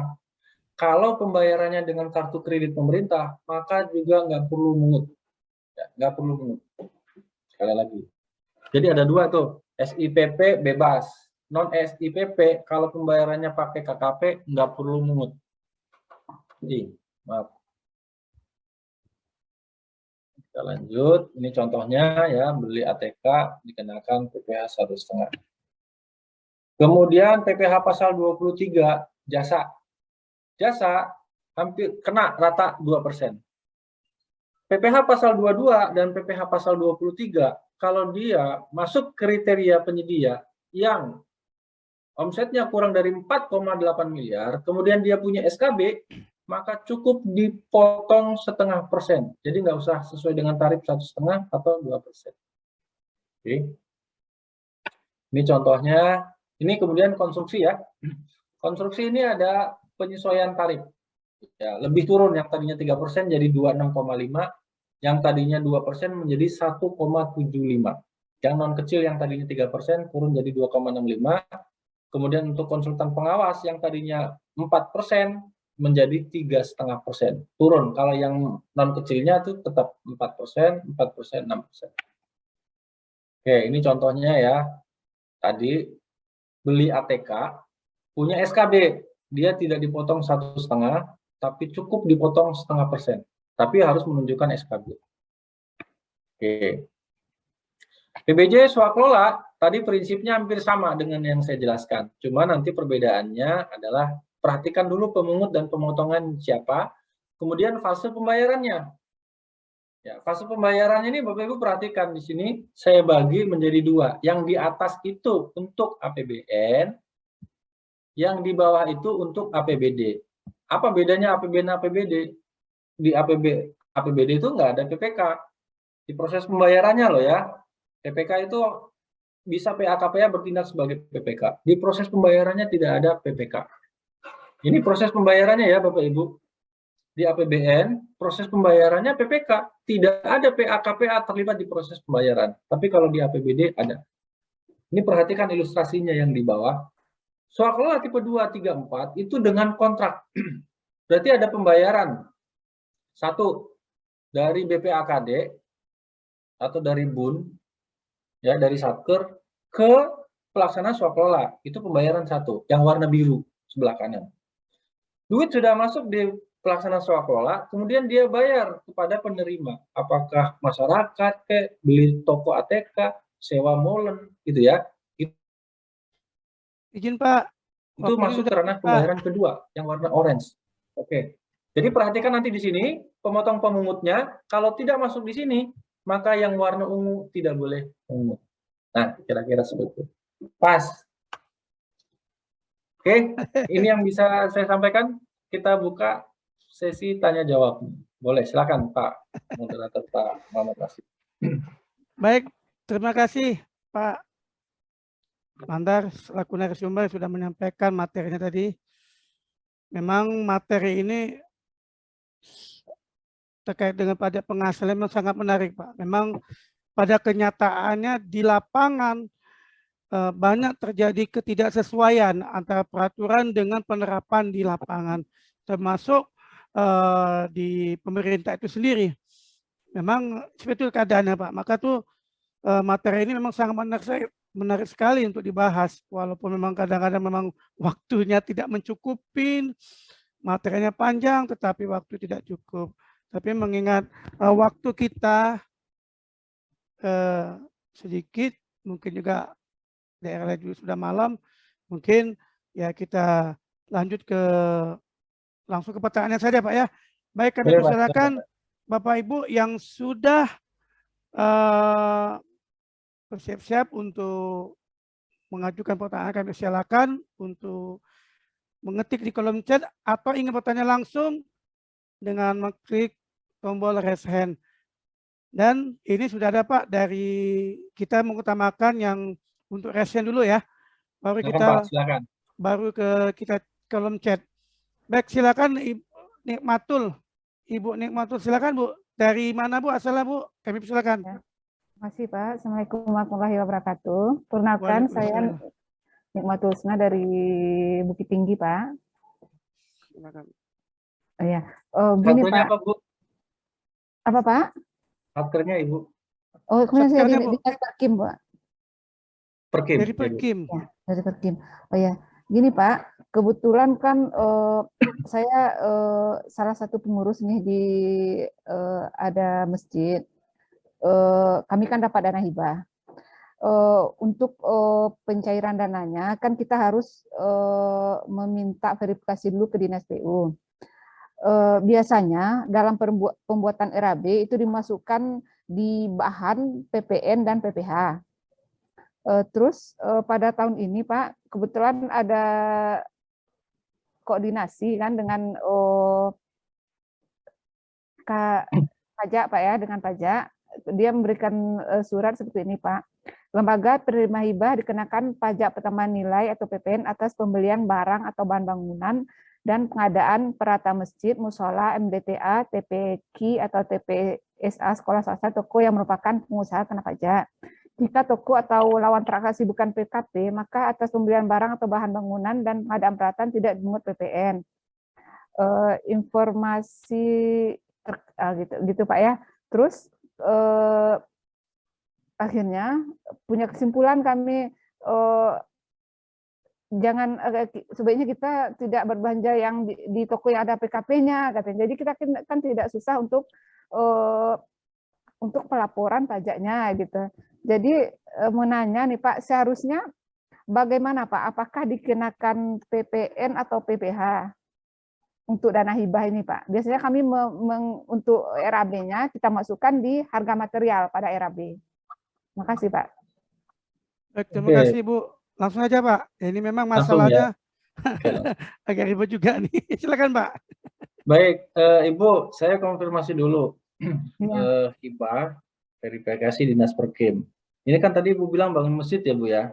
Ya, ada bantuan Ibu, untuk yang terima hibah itu Dinas Perkim atau masyarakat Bu? Masyarakatnya Pak. Kebetulan saya pengurus dari masjidnya Pak. Ya, pengurus masjid ya. Kalau ini hibah berarti kan nanti Ibu kalau dulu Ibu nanti baca Permendagri 32 2011, tapi kan itu udah diganti dengan Permendagri 77 tahun 2020 ya. Itu pemberian hibah. Yang namanya hibah itu kan yang memberikan hibah adalah Pemda atau dinas. Duitnya itu kan dari jalurnya BPAKD, BUN. Oke. Iya. Kemudian hibah itu kan yang mengajukan hibah itu kan harus buat proposal, kemudian proposal itu diverifikasi oleh instansi dinas teknis terkait. Karena Iya, ini betul, bangun Pak. masjid, makanya Iya. Perkim kan yang diminta verifikasi. Di PU, Ketika Pak. oke, buat perjanjian hibah. Berarti kan ada NPHB-nya ya Bu ya, ada NPHD Iya. nih. Iya, Oke. ada. Ini kan hibahnya kan berbentuk uang ya Bu. Untuk uang ya, betul, Pak. Ya, ketika hibah berbentuk uang, maka kan larinya ke masyarakat. Ya. Oke, berarti kalau analogi swakelola tadi, dari bun ke penerima hibah, itu tidak ada PPN dan PPH, karena hibah. Oh, Oke, satu dulu kan, pembayaran satu. ya, Nah, kemudian duit itu kan diterima oleh masyarakat kan. ya, Oke, kemudian masyarakat itu nanti kan belanja tuh. Ya, ya. katakanlah beli semen, seng, pasir, dan sebagainya. Kan begitu ya, Bu? Iya. Nah, kalau seperti itu, bagaimana perlakuannya? Perlakuannya sama, kembali seperti ini tadi. Ini. Nah, yang masyarakat tadi kalau misalkan dia beli seng, ya Bu ya. Ya. Kalau beli sengnya ke penyedia PKP, ini kan sebenarnya berbicara PPN. PPN ini kan materi yang lain sebenarnya. Kapan dikenakan PPN? Nanti bisa lihat di pasal 4 Undang-Undang 40 2009, Undang-Undang PPN tuh, termasuk perubahannya. Di pasal 4 itu jelas di situ tidak dikenakan PPh kalau penyerahannya bukan PKP. Jadi yang di surat tadi tuh lihat lawannya, maksudnya lihat lawannya itu ibu bertransaksinya dengan pembelinya tuh, penjualnya tuh siapa gitu. Kalau penjualnya PKP, maka nanti penjualnya yang mengut PPN. Ya, bukan si masyarakat yang bangun masjidnya, bukan. Ya Bu ya. Oh gitu. Iya, kan yang PKP kan di sini yang mengut PKP atau instansi pemerintah. Oke. Nah, di sini kalau bukan PKP nggak perlu ada PPN. Satu ya Bu. Kedua, pada saat menyusun RAB, nah ini yang menyusun RAB ini kan Ibu bilang tadi ada PPN, ada PPH, kan begitu ya? Iya. Ini karena memang kita harus pertimbangkan, karena PPN itu beban pembeli. Misalkan contoh, Ibu coba sekali-kali beli sikat gigi ke Indomaret, ya kan? Nanti di struknya tuh kan ada PPN tuh ya. Iya. Yang dikenakan PPN kan kita yang beli sikat gigi, bukan Indomaretnya. Iya. Berarti pada saat kita pembeli, waktu mau beli barang, kita harus mengestimasikan kalau barang itu kena pajak dan penjualnya adalah PKP, maka di penyusunan harga perkiraan harus kita tambahkan PPN-nya. Tapi kalau kita dari awal yakin kita akan bertransaksi dengan penyedia yang bukan PKP, maka pada saat menyusun RAB-nya jangan ditambahkan PPN-nya. Nanti kelebihan bayar. Itu ya Bu ya? Oke. Kalau PPH, kalau PPH tuh kembali lagi ke tadi. Kalau kita beli ke toko, kan toko nggak mau dipungut PPH. Akhirnya ditambahin kan, gitu kan. Tapi saran saya jangan menambahkan bunyi PPH, tapi ditambahkan saja di harga itu. Oke. Gitu ya. Ya, jadi ini pilihan ke Ibu. Masyarakat itu mau beli ke PKP atau non PKP, intinya adalah kalau beli ke PKP, nanti yang mengut adalah si penjualnya. Karena yang boleh mengut adalah PKP. Kalau si penjualnya pastikan bukan PKP, ya nggak usah mengut. Pak, caranya memastikan dia bukan PKP gimana? Dia tidak bisa menerbitkan faktur atau cukup aja dibuat surat pernyataan, saya bukan PKP. Berarti yakin dia bukan PKP. Kalau bukan PKP, Ibu pastikan di RAB-nya jangan ada PPN-nya. Kalau ada PPN-nya dikurangi. Ya Bu, kira-kira seperti itu. Cukup menjawab Bu pertanyaan? Jadi nanti biasanya kan kalau yang sebelumnya sih kan dapatnya kita kan kita tetap laporkan, kita minta ke tokonya, kita laporkan ke DPKAD-nya kalau nggak salah dulu kan. Dari Dinas Perkimnya ya? Dari bukan Pak, dari itunya, dari yayasan, dari yayasannya ya. Oh ya, oke. Sebenarnya sih nggak perlu ada kewajiban di yayasan. Orang dinas tuh baik banget gitu ya. Yang nggak punya kewajiban mengut dan motong, tapi harus melaporkan. Iya, tapi itu gitu diminta ya. pas pencairan. Oh ya. Pak, Harusnya ada lagi nih Pak. Iya. Nggak perlu Pak ya. Ini harusnya atas upahan. Cuma mungkin ada pertimbangan ya, pertimbangan mungkin bagi hasil dan sebagainya, sehingga ada potensi takut, kekhawatiran, ada potensial loss pajak yang tidak disetor, kekhawatiran. Padahal sih sebenarnya masyarakat tadi dia bukan pemungut dan bukan pemotong. Kemotong. Itu ya. Heeh. Ini ada lagi Pak, atas upah harian tenaga atau tukang pekerja untuk pelaksanaan pekerjaan rehab atau PBK masjid, musola, MDTA, TPQ, TPSA, sekolah swasta Ya. dengan menggunakan dana hibah wajib dilakukan pemotongan pajak sesuai PPh pasal 21 atau pasal 23 dan menyetorkannya pajaknya ke kas negara. Ya, itu surat dari KPP ya, Bu ya? Ya, Ya, betul. Karena di sini siapa yang memungut adalah pemberi kerja. Kan Oh, ketika gitu ya. tadi si masyarakat penerima hibah bangun masjid, kan gotong royong Ya. tuh Bu ya. Masyarakat kan dikasih upah kan? Iya. Nah, dia sebagai pemberi kerja karena dia nyuruh masyarakat. Dia sebagai pemungut dan pemotong. Betul, dia sebagai pemungut dan pemotong. Nah, cuma nanti pertanyaannya, kapan dia mengut dan kapan dia motong? Kalau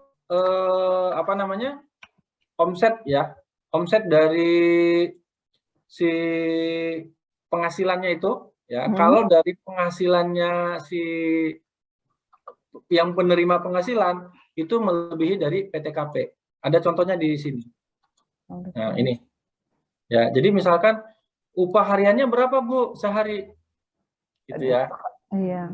Ya, Kalau kalau di misalnya kan bawah kalau 400, tukang 150.000 kalau nggak salah ya, sehari paling tinggi. 150.000 itu jauh di bawah PTKP karena PTKP-nya 450, Bu. Jadi tidak kena pajak PPh pasal 21 kecuali dia 150 tapi kerjanya 30 hari. Kalau 30 Iya, hari kan Pak. berarti 4.500.000 kan?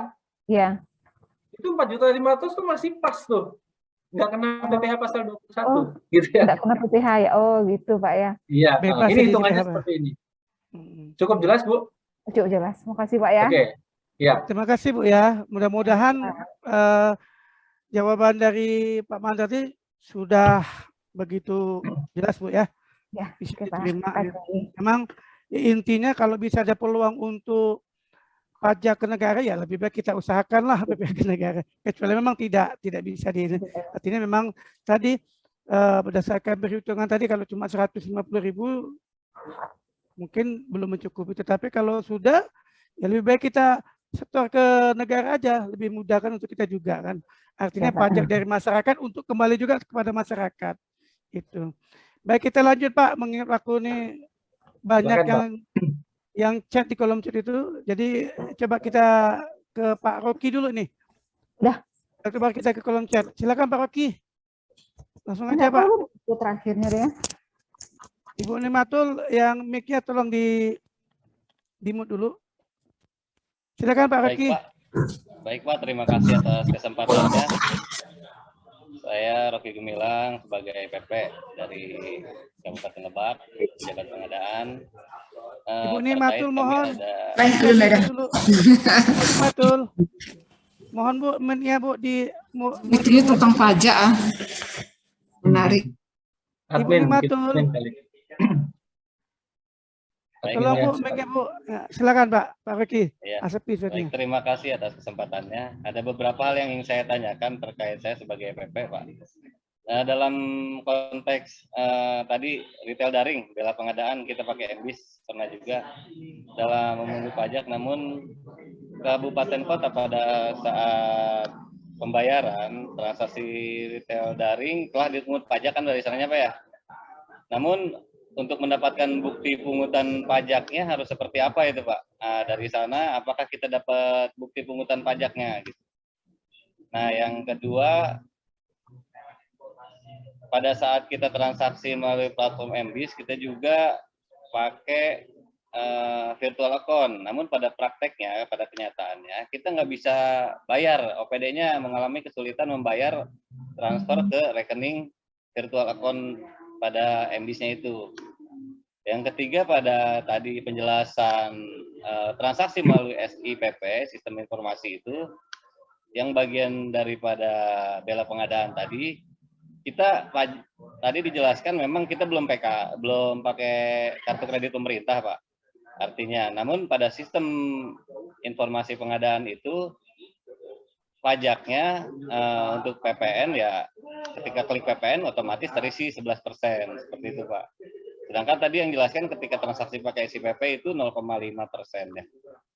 Nah itu apakah hanya berlaku 0,5% itu untuk transaksi melalui kartu kredit pemerintah aja? yang dibelanjakan dalam toko daring, seperti itu.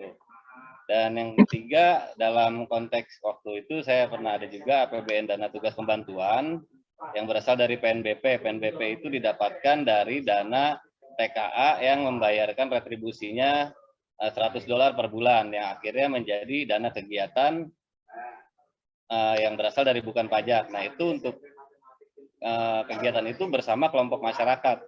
Nah, pertanyaannya dari dana yang didapatkan dari sumber dana yang bukan pajak itu, apakah juga untuk seluruh kegiatannya dikenakan pajak, Pak, PPN maupun PPH? Sekian, terima kasih. Terima kasih Pak Reki sudah menyampaikan pertanyaannya. Langsung aja Pak Mandar Baik, untuk menanggapinya. baik. Panjang nih. Pertama, virtual account, MBIS Market.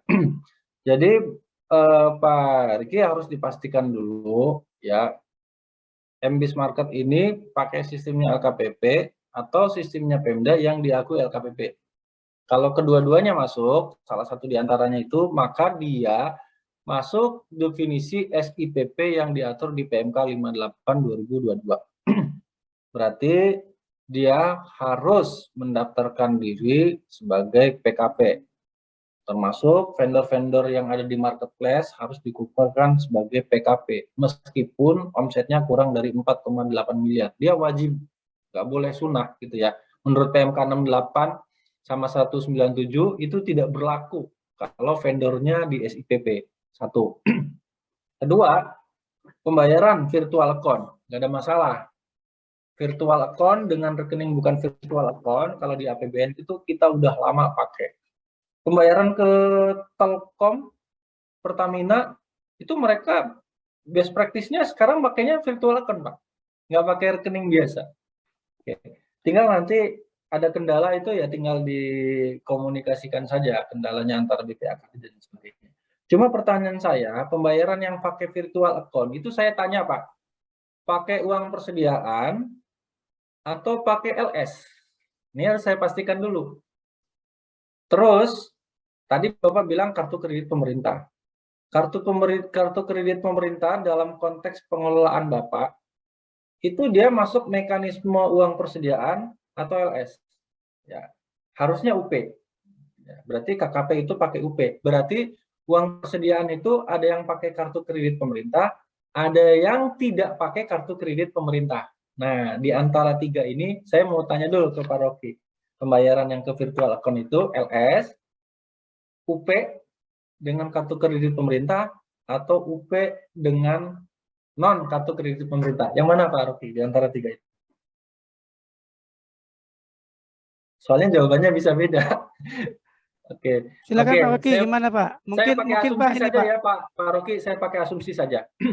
Kalau pembayarannya pakai LS, SPM LS, gitu ya, maka instansi pemerintah harus mengut PPN dan PPH seperti biasa. Oke, kalau pembayarannya bukan pakai SPM LS, transfernya ke virtual account itu pakai kartu kredit pemerintah digesek, atau pakai uang persediaan. Jadi kalau di APBN itu Pak, uang persediaan, bendahara itu punya namanya cash management system, dikasih dari bank. Jadi bisa transfer, dengan uang persediaan pun juga bisa transfer. Kalau pembayarannya pakai uang persediaan, maka menurut PMK 58 dan PMK 59, bendahara nggak usah mungut. Kalau bendahara nggak usah mungut, Bapak nggak usah tanya tadi, yang bukti store-nya mana gitu ya, yang 0,5%. Udah biarin aja Pak, karena Bapak dibebas tugaskan. Kalau Bapak nanya lagi, mana bukti store-nya yang 0,5%, ya berarti sama aja Bapak pemungut juga kalau kayak gitu.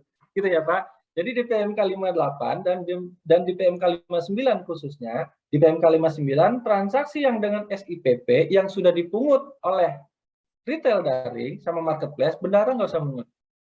Kecuali transaksi pakai SIPP, tapi pembayarannya pakai LS. Nah, itu harus mungut. Ya Pak ya? Oke. Tapi Terus ini belanja modal Pak. Kenapa? Belanja modal katanya Pak, LS belanja modal katanya. Ya, itu jenis belanja, mau belanja pegawai ke, belanja barang, belanja modal, mekanisme pembayaran LS itu bisa dipakai. Oh, ya, bisa dipakai di mana saja. Ini kan konteksnya pengadaan barang dan jasa kan? Ya, berarti mudah-mudahan sudah menjawab. Kemudian TKA, tenaga kerja asing. Itu kan penerima negara kan, Pak? Oke. Itu penerima negara, nanti keluarnya juga dari jalur belanja, Pak. Bapak kan belanja. Belanja ini, belanja ini, belanja ini, belanja ini. Nah, konteksnya, apakah belanja dikenakan objek pajak? Iya, udah pasti. Itu PNBP itu adalah sumber pembiayaan. Sumber pembiayaan itu kan yang tidak dikenakan pajak, kalau sumber pembiayaannya dari pinjaman hibah luar negeri. Itu PPN-nya ditanggung pemerintah, PPN-nya tidak dipungut, PPh-nya ditanggung pemerintah. Kalau pinjaman hibah luar negeri. Tapi kalau PNBP yang tadi tenaga kerja asing dapat dolar, uangnya dipakai untuk kegiatan belanja A, B, C, D, maka dia masuk kena PPN, PPh sesuai dengan ketentuan ya, Pak. Gitu. Ya, kira-kira itu. Apa sudah menjawab semua, Pak Rocky? Mudah-mudahan Ada yang terjawab, belum Pak. terjawab? Pertanyaan Pak. Oke. Sudah terjawab semua, Pak, katanya, Oke, Pak. bagus. Oke. Terima Lanjut, kasih, Pak Rocky. silakan. Sudah menyampaikan pertanyaannya. Kita ke kolom chat, Pak. Ini dari Ibu Lis Ratna Junarti ini, Pak. Ya. Salam, Oke. Pak. Izin bertanya, kalau TKD tunjangan kinerja daerah untuk PNS, apakah pengenaan pajaknya tarifnya final atau progresif? Ini sepertinya, Pak, pertanyaannya sama dengan saya sih, Pak. Oke. Tunjangan kinerja di daerah, dia kan penghasilan yang tetap ya, Pak, yang diperoleh. Kita bicara penghasilan tetapnya nih. Masalah pembayaran nanti ada yang dibayarkan di 3 bulan sekali, kayak di Pemda lain kan tunjangannya itu dibayarnya 3 bulan sekali gitu ya. Itu beda, tapi dia penghasilan tetap yang harusnya dibayarkan per bulan. Bagaimana dia menghitungnya? Dia harusnya dihitungnya satu kaligus dengan PPh, gaji pokok yang diterima setiap bulan. Ya, harusnya dihitung secara keseluruhan. Nanti ada gaji pokok, ada tunjangan istri, ada tunjangan anak, kan nanti di situ ada tunjangan jabatan tuh dan sebagainya. Nanti dikurangi biaya jabatan 5%. Ya, dikurangi biaya jabatan, tunjangan hari tua, gitu ya. Dikurangi tunjangan hari tua itu 9% ya, 4,75 sama ada hitungannya 4,75 sama 3,25 ya. Kemudian nanti dikurangi biaya jabatan dan lain sebagainya, ketemulah penghasilan setahun. Maka dilihat PTKP-nya, istrinya, tanggungan anaknya berapa, nanti ketemu penghasilan setahun, penghasilan yang PKP. Jadi menghitung tukin dengan itu sama dengan gaji biasa, Pak. Ya. Jadi harusnya dia nanti digabung. Nah, harusnya seperti itu. Ini sepertinya kasusnya sama dengan saya, Pak. Artinya dari tunjangan, saya kan golongan 3 nih, Pak.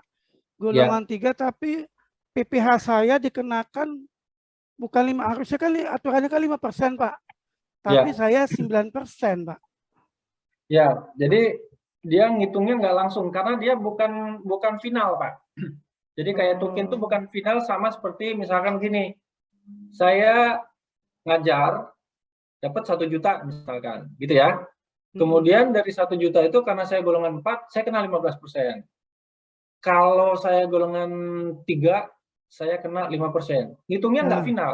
Karena dia penghasilannya tetap diterima setiap bulan, maka seperti menghitung penghasilan gaji. Harusnya begitu. Ya, harusnya seperti itu. Kan tukin Bapak itu kan tetap kan?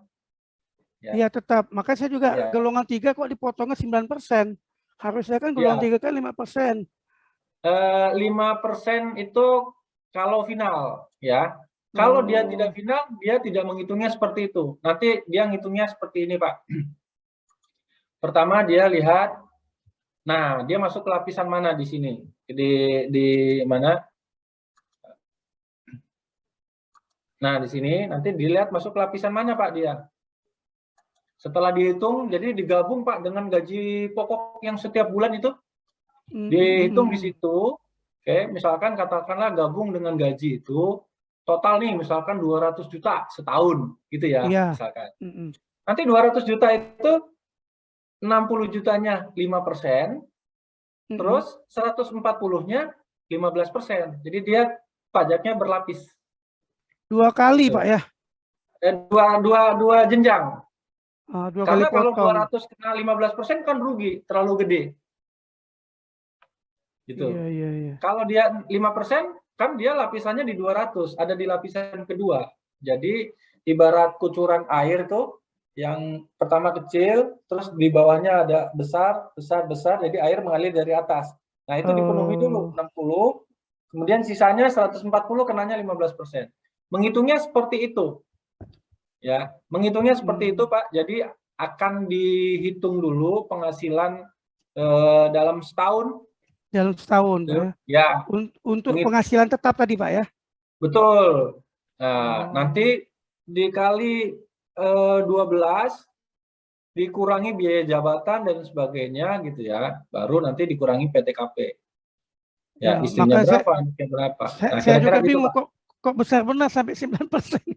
Nah, harusnya ngelihat hitungnya gaji dulu, Pak. Nanti mungkin bisa kesimpulannya, oh, enggak 9% itu dari mana, dari sini gitu. Tapi Iya, harusnya ternyata. sampai ke 9%. Iya, mungkin begitu kami tanyakan kenapa 9%, untuk yang di atas 60 juta memang benar kata Bapak tadi 5%, Ya. dan selebihnya karena kurang dari 250 juta sehingga 4%. Jadi tambahannya harusnya 5% jadi 4%, 5% ditambah 4% jadi 9%. 2 kali pemotongan karena lebih dari 60 juta. Saya kira kok besar benar, hampir mencapai eselon 2 tuh potongannya. Baik Pak, kita lanjut ke Pak Nopendri nih. Oke. Pak Nopendri dia bertanya, mohon izin bertanya Pak, untuk TPP tambahan penghasilan PNS. Nah, ini sama tadi. Penghitungan PPh 21 menggunakan final atau tidak final Pak. Ya tadi Pak kayaknya. Ya. Menggunakan final Jadi tidak, kalau silakan, dulu Pak. Pak, TPP itu kan masuk dalam perhitungan komponen gaji ya Pak. Semua penghasilan yang diterima secara tetap, dia tidak final Pak. Tidak final. Dia tidak final. Jadi yang final sekali lagi ini penghasilan yang bisa dikenakan final itu yang di luar dari penghasilan yang diterima tetap setiap bulan. Gitu ya Pak. Oke. Jadi kalau misalkan TPP-nya hampir sama dengan Tukin itu kan dia tidak masuk dalam gaji kan. Ya, Tukin, terpisah. Ya, terpisah. Tapi perhitungannya dia harusnya masuk untuk menghitung PPh-nya. Masuk dalam satu kesatuan. Karena dia diterima secara bulanan, secara tetap. Oke. Silakan lagi Pak, lanjut. Ini banyak kita pertanyaan lanjut di chat ya, sebenarnya. mudah-mudahan Pak Noprendi sudah terjawab untuk pertanyaannya. Kita lanjut ke Pak Arik Murdiana. Beliau menanyakan, mau tanya Pak, apakah PPh 21 masih menginduk ke Perdirjen Pajak nomor 16 tahun 2016 tentang pedoman teknis? Ya, Per 16 2016 tata cara perhitungan PPh pasal 21 masih berlaku sampai sekarang. Masih berlaku Pak ya? Ya. Ya, artinya memang untuk PPh ini masih diberlakukan Perdirjen nomor 16 Pak ya, masih berlaku. Ya, tata cara perhitungannya ada di situ. Ya. Lebih lengkap di situ Pak ya? Lebih lengkap di situ. Ya, betul. Lebih lengkap di situ. Baik Pak, Ibu, buat Pak Arik Murdiana, mudah-mudahan sudah terjawab pertanyaannya. Kita lanjut ke Pak Mahyudin Pak. Pak Mahyudin, izin bertanya. Kalau beli pulsa, bayar iuran listrik mungkin kayaknya, misalnya IndiHome yang tidak sampai 2 juta, tetap kita bayar PPN. Apakah ada aturan tersendiri tentang PPN atas hal tersebut, Pak? Silakan, Pak. Oke. Jadi ini untuk PPh pasal 21 ya, di Per 16 itu di lampirannya itu detail ada di sini. Silakan ngikutin tata cara perhitungan di sini. Nah, kembali ke tadi ya, PPN itu dilihat dari angka apa tidak sih? Tidak, Pak. Ya, PPN itu tidak dilihat dari angka. Intinya kalau barang itu kena pajak gitu ya, maka berapapun nilainya harus ditambahkan PPN. Siapa yang menambahkan PPN di harga jualnya? Adalah pengusaha kena pajak. Jadi kalau misalkan saya nih pengusaha kena pajak, saya jualan nasi goreng. Gitu ya. Walaupun nasi gorengnya harganya 10.000, saya harus menambahkan PPN 11%. Makanya coba Bapak beli sikat gigi, beli sabun, kan harganya nggak sampai 2 juta. Tapi di tagihannya tuh ada PPN-nya. Ya kan? Berarti PPN itu dikenakan terhadap barang yang kena pajak, berapapun nilainya. Nah, Terus angka 2 juta itu dari mana? Angka 2 juta itu adalah batasan, Pak. Si bendahara itu mungut pajak. Jadi harus dibatasi. Di mana batasannya? Di PMK 231. Batasannya 2 juta. Maksudnya begini, kalau transaksi sebelum PPN itu 2 juta, ya, berarti kalau PPN-nya 11% kan berarti 2.220.000. Oke. Pastikan kalau di Indomaret harganya 2.220.000, berarti asumsi PPN-nya 11%, harga barangnya itu netnya 2 juta. Ya, berarti kalau pembayaran minim pas 2 juta, ya, Bapak Ibu nggak perlu mungut dan nggak perlu menyetorkan. Kenapa? Karena nanti yang mungut dan menyetorkan itu adalah penjualnya. Pajaknya sih tetap kena PPN. Pajaknya tetap ada PPN-nya, cuma bedanya Bapak tahu itu ada PPN-nya, tapi nggak perlu mungut. Nah, kan di persyaratan itu kan diminta faktur. Berarti fakturnya pasti kodenya 01. Kalau 01 itu berarti yang nyetor adalah si penyedianya. Tapi kalau bendahara yang mungut, yang nyetor, berarti faktur dari penyedianya itu 02, kodenya. Ya, kode fakturnya 02. Tapi itu materi PPN sebenarnya ya gitu. Nah, tapi kuncinya di sini. Pembayaran yang paling banyak 2 juta tidak termasuk PPN ya, karena PPN 11% berarti pastikan nilai kwitansi 2.220.000 kan PPN-nya 11%. Oke, kalau itu dia PKP, maka masih nggak perlu mungut. Jadi nanti kalau 2.300.000 baru bendahara yang mungut. Ya, tuh berarti bukan tidak dikenakan PPN. Dasarnya mana? Ini dasarnya PMK 231. Gitu ya. Nih, termasuk pembayaran Pertamina, bahan bakar dan sebagainya itu nggak perlu mungut PPN. Gitu ya. Batasannya ini angka 2 juta di situ.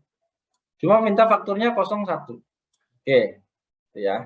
Cukup jelas? Batasannya 2 juta, Pak ya. Kalau masih ada waktu silakan. Ya, nih baik Bapak Ibu, mengingat waktu kita kurang lebih 10 menit lagi nih, kita ke ini dulu ya, chat dulu Pak ya. Oh, ini ada yang resen Pak Firman itu. Oh, silakan Pak Firman yang sudah raise hand, kami persilakan. Mohon maaf Pak, mengingat waktu kita sedikit lagi, mohon dipersingkat pertanyaannya. Silakan Pak Firman. Halo, Assalamualaikum Pak Nasir. Waalaikumsalam. Siap, silakan Pak.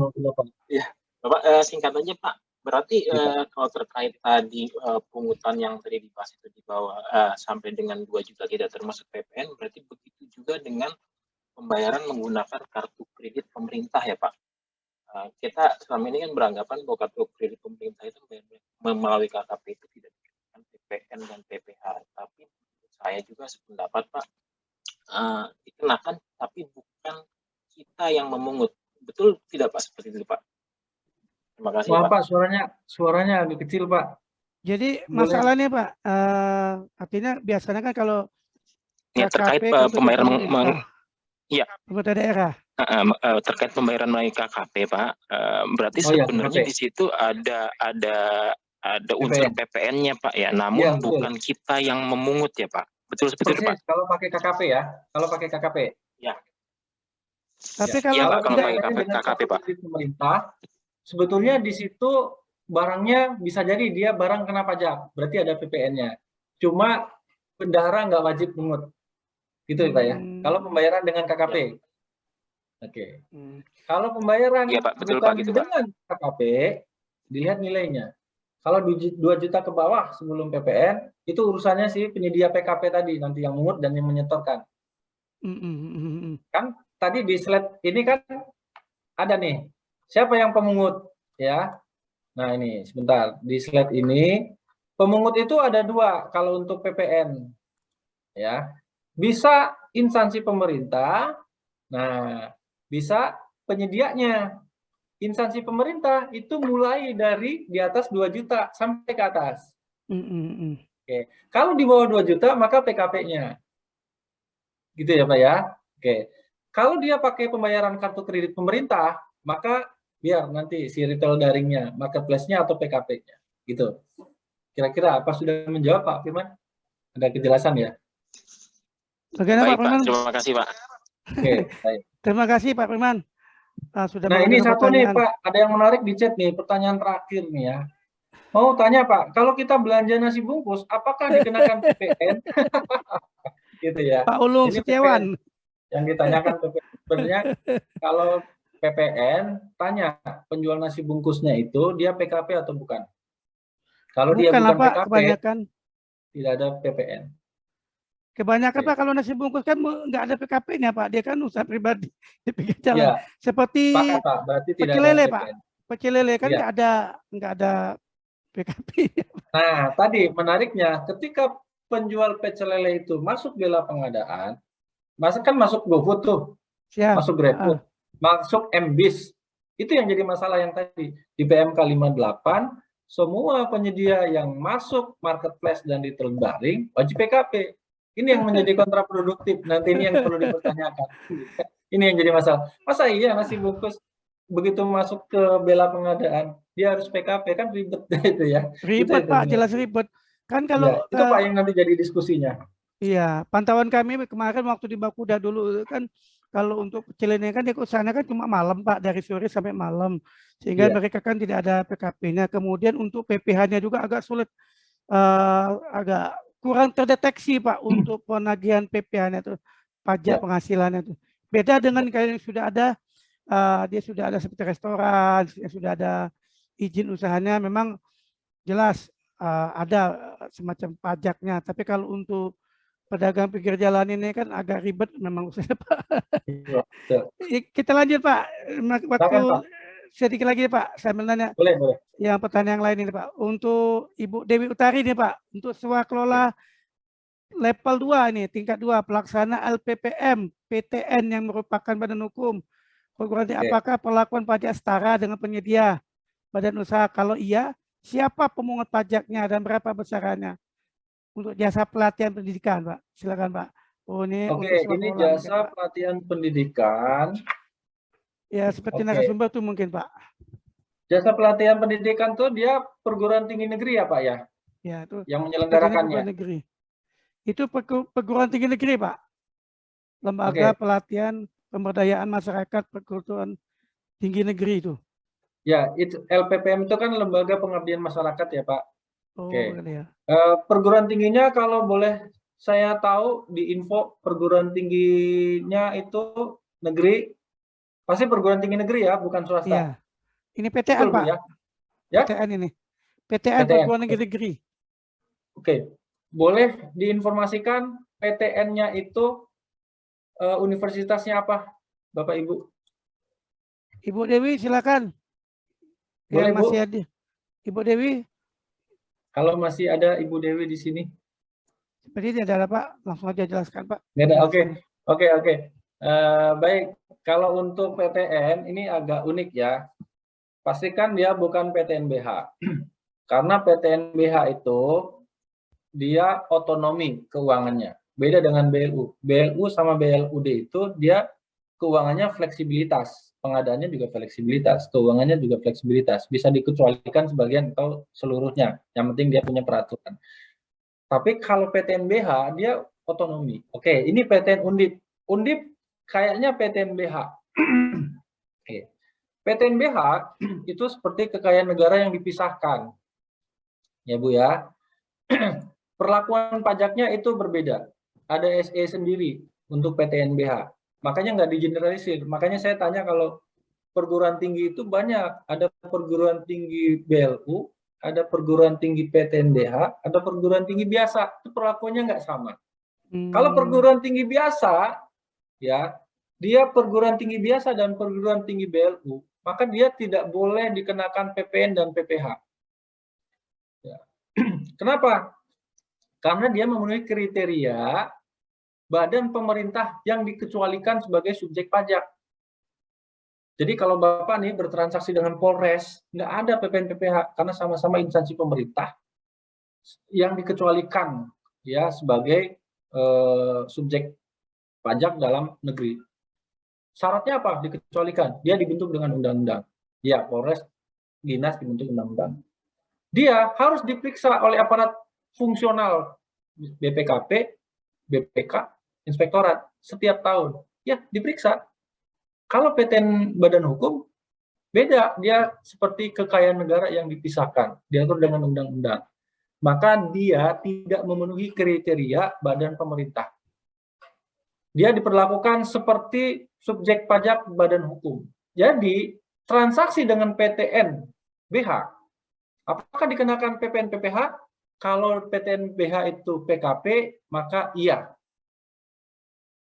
Oke, PPH juga iya, tergantung jasanya, yang diserahkan barang atau jasa. Kalau jasa berarti kena PPH pasal 23. Kalau dia PKP berarti ada PPN di situ. Waktu menyusun RAB-nya ada PPN, waktu pembayaran satu. Pembayaran satu tuh berarti dari sini ya. Pembayaran satu. Nah, kalau Ibu APBN berarti dari KPPN ke PTNBH. Kalau Ibu Dinas dari BPAKD ke PTNBH, itu pembayaran satu. Di pembayaran satu, kalau dia PTNBH, kalau dia PKP, dipungut PPN dan dipungut PPH. Oke. Kalau dia bukan PTNBH, universitas BLU, misalkan kayak universitas yang di luar dari PTNBH, maka pada saat pembayaran satu tidak ada PPN, tidak ada PPH. Kenapa? Karena dia adalah subjek badan pemerintah yang tidak dikenakan PPN PPH di setiap transaksinya. Ini ada syaratnya. Oke, jadi pastikan dulu. Tapi kalau undip itu PTNBH. Oke. Kemudian nanti tinggal pembayaran keduanya. Dari universitas ke sini, dia seperti biasa melakukan pemungutan. Ya, ada di sini ya. Oke, untuk swakelola tipe 2. Ini, kriteria PTNBH tuh ini, ada di sini. Ya, tapi ini materi khusus swakelola sih sebenarnya. Oke, cukup mungkin menjawab pertanyaan Bapak Ibu. Cukup Pak, mungkin sepertinya bisa dimengerti lah sama Ibu Dewi Utari. Memang waktu kita sudah lewat 10 menit nih Pak, kita Sudah lewat 10 menit. ya tidak terasa nih. Saking banyak pertanyaan dan pertanyaannya semuanya memang pertanyaan yang hebat-hebat semua nih Pak. Kita ke Pak Muklis dulu nih, Pak Muklis nih. Bagaimana nih, karena waktu sudah lewat 10 menit, sudah lewat kurang lebih 15 menit, malahan ini sudah jam 5 nih. Bagaimana Pak Prof, apa kita closing statement langsung atau karena masih ada 2 pertanyaan lagi nih yang belum terjawab nih Pak. Ada Pak, Saya boleh. menunggu. Apa tuh? Oh, saya terserah dari penyelenggara.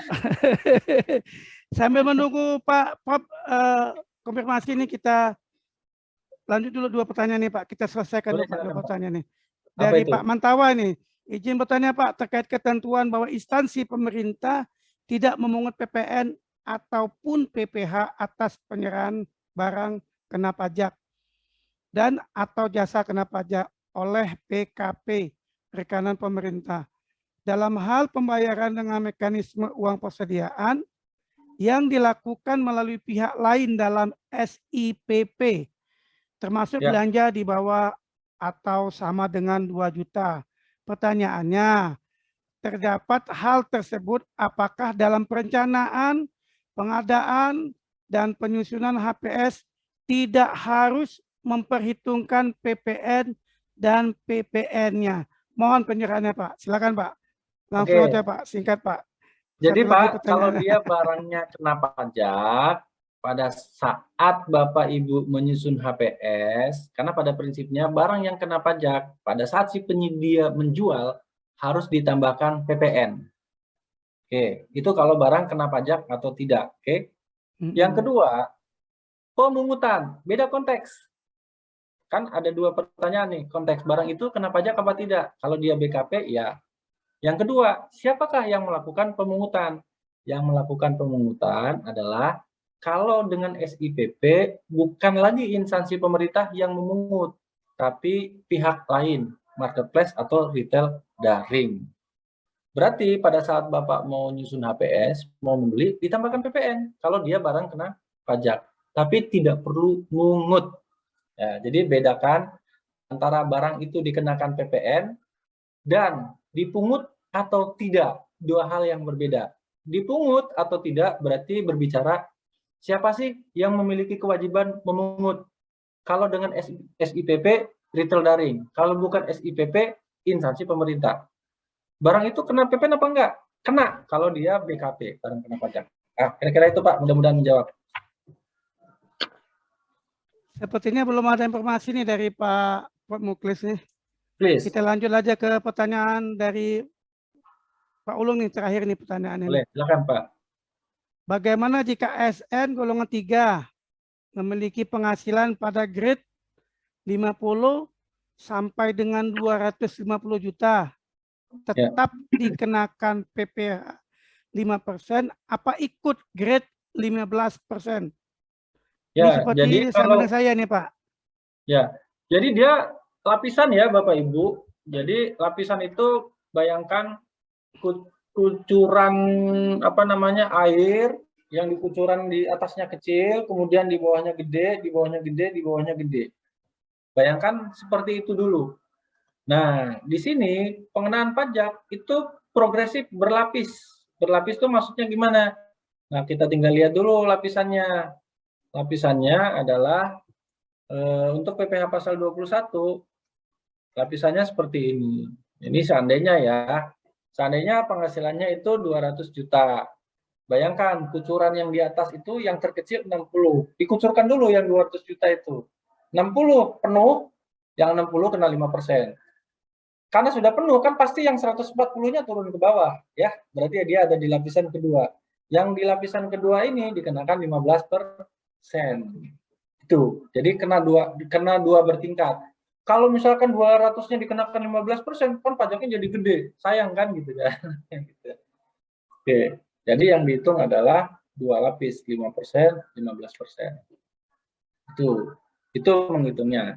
Karena dia penghasilan tetap, harusnya dia dihitung berdasarkan kriteria penghasilan tetap yang ada dipotong tunjangan dan lain sebagainya dikali 12. Menghitungnya harusnya seperti itu. Gitu ya. Nanti ada simulasi yang di mana tadi itu di sini ya, di per 16 ya, tata cara perhitungan. Nah, di sini nih nanti ada tata cara perhitungan nih. Penghasilan itu tetap atau tidak tetap, nanti tata cara perhitungannya seperti ini. Ini contoh perhitungan ya. Nah, ini contoh perhitungan. Untuk penghasilan yang teratur ya bagi pegawai tetap. Kan bagi Bapak itu kan penghasilannya kan teratur. Bapak juga kan ASN, berarti pegawai tetap. Oke, cara menghitungnya seperti apa? Ada di sini, di per 16. Tata cara perhitungannya. Nah, contohnya ada di sini nih. Nah, kira-kira ini untuk gaji bulanan, ada penghasilan, ada biaya jabatan, iuran pensiun.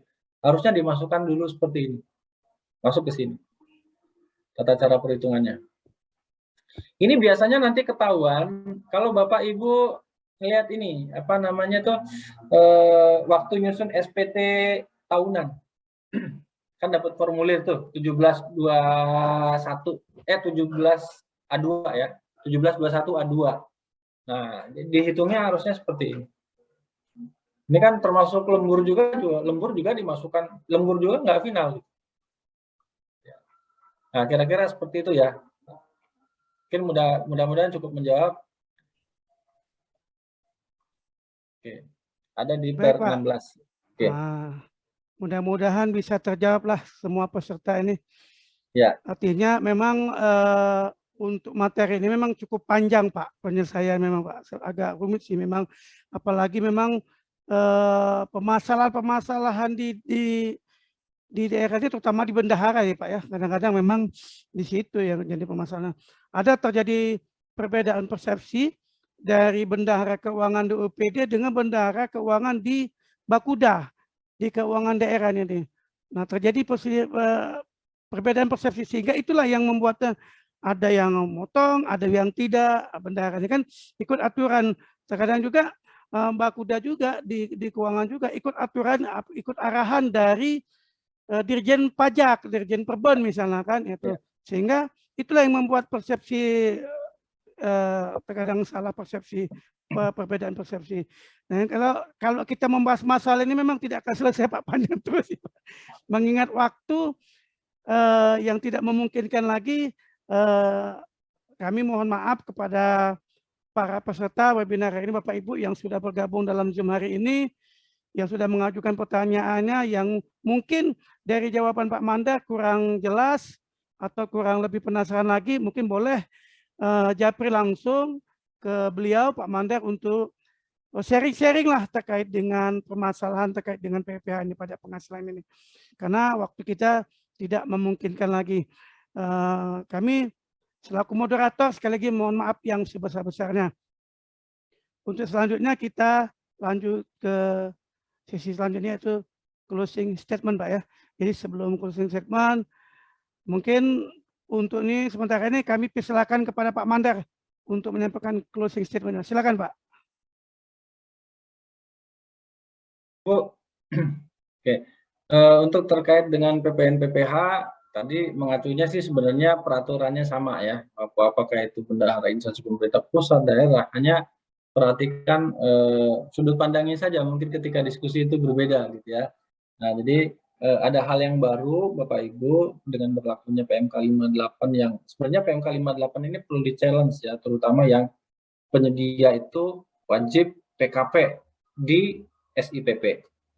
Oke, itu saja yang perlu dikoreksi. Nah, dengan adanya penggunaan SIPP, maka kewajiban bendahara untuk tidak memungut itu berarti sudah gugur. Namun, bukan berarti pada saat membeli, menyusun harga perkiraan sendiri, itu tidak boleh memasukkan unsur PPN, tetap harus ditambahkan. Itu saja, mungkin mudah-mudahan dengan pengetahuan ini bisa bermanfaat bagi pelaksanaan tugas Bapak Ibu sehari-hari. Terima kasih, Pak. Baik, terima kasih Pak Mandar selaku narasumber yang sudah menyampaikan closing statement-nya. Sekali lagi bahwa apa yang disampaikan tadi pada intinya tinggal tergantung pelaksanaan di lapangan atau penyesuaian di lapangan, apakah pajak penghasilan itu dikenakan kepada PKP atau non PKP. Baik, mengingat Pak Muklis tidak bisa menyampaikan closing statement-nya karena lagi di jalan dalam perjalanan upir, sehingga beliau tidak bisa menyampaikan closing statement-nya. Kita langsung tutup aja Pak. Sebelum ditutup, kami ingin menyampaikan sedikit pantun penutup. Membeli emas 24 karat, pemiliknya orang berpangkat. Risiko pelaku pengadaan semakin berat. Semoga kesejahteraan semakin meningkat. Amin, Allahumma amin. Melipat daun untuk membuat ketan. Ketan dijual di pasar pertigaan. Kalaulah ada jodoh dan kesempatan, berjumpa kembali dalam webinar pengadaan. Kami selaku moderator mengucapkan mohon maaf yang sebesar-besarnya. Kami akhiri dengan penutup pembacaan basmalah. Alhamdulillah. Alhamdulillahirabbil alamin. Baik Bapak Ibu peserta webinar, kami ingin menyampaikan informasi selanjutnya terkait dengan webinar untuk hari Kamis. Untuk hari Kamis tanggal 18 Agustus 2022 seperti biasa insya Allah akan dilaksanakan pada jam 14.00 sampai dengan selesai dengan materinya spesifikasi merek yang insya Allah akan disampaikan oleh narasumber kita Bapak Agus Arif Rahman, Japung BPJ dari BMKG. Beliau adalah salah satu mentor kita, salah satu pengurus DPN IPSI Pusat yang mengakomodir semua keluhan-keluhan terkait dengan permasalahan kepangkatan atau permasalahan terkait dengan pengadaan barang jasa di DPN IPSI Pusat. Mungkin itu yang dapat kami sampaikan. Sekali lagi kami mohon maaf yang sebesar-besarnya apabila ada kesalahan kami dalam perkataan kami, perbuatan kami yang sengaja maupun tidak sengaja, kami mohon maaf yang sebesar-besarnya kepada Allah Saya mohon ampun. Demikian kami akhirin. Wassalamualaikum warahmatullahi wabarakatuh.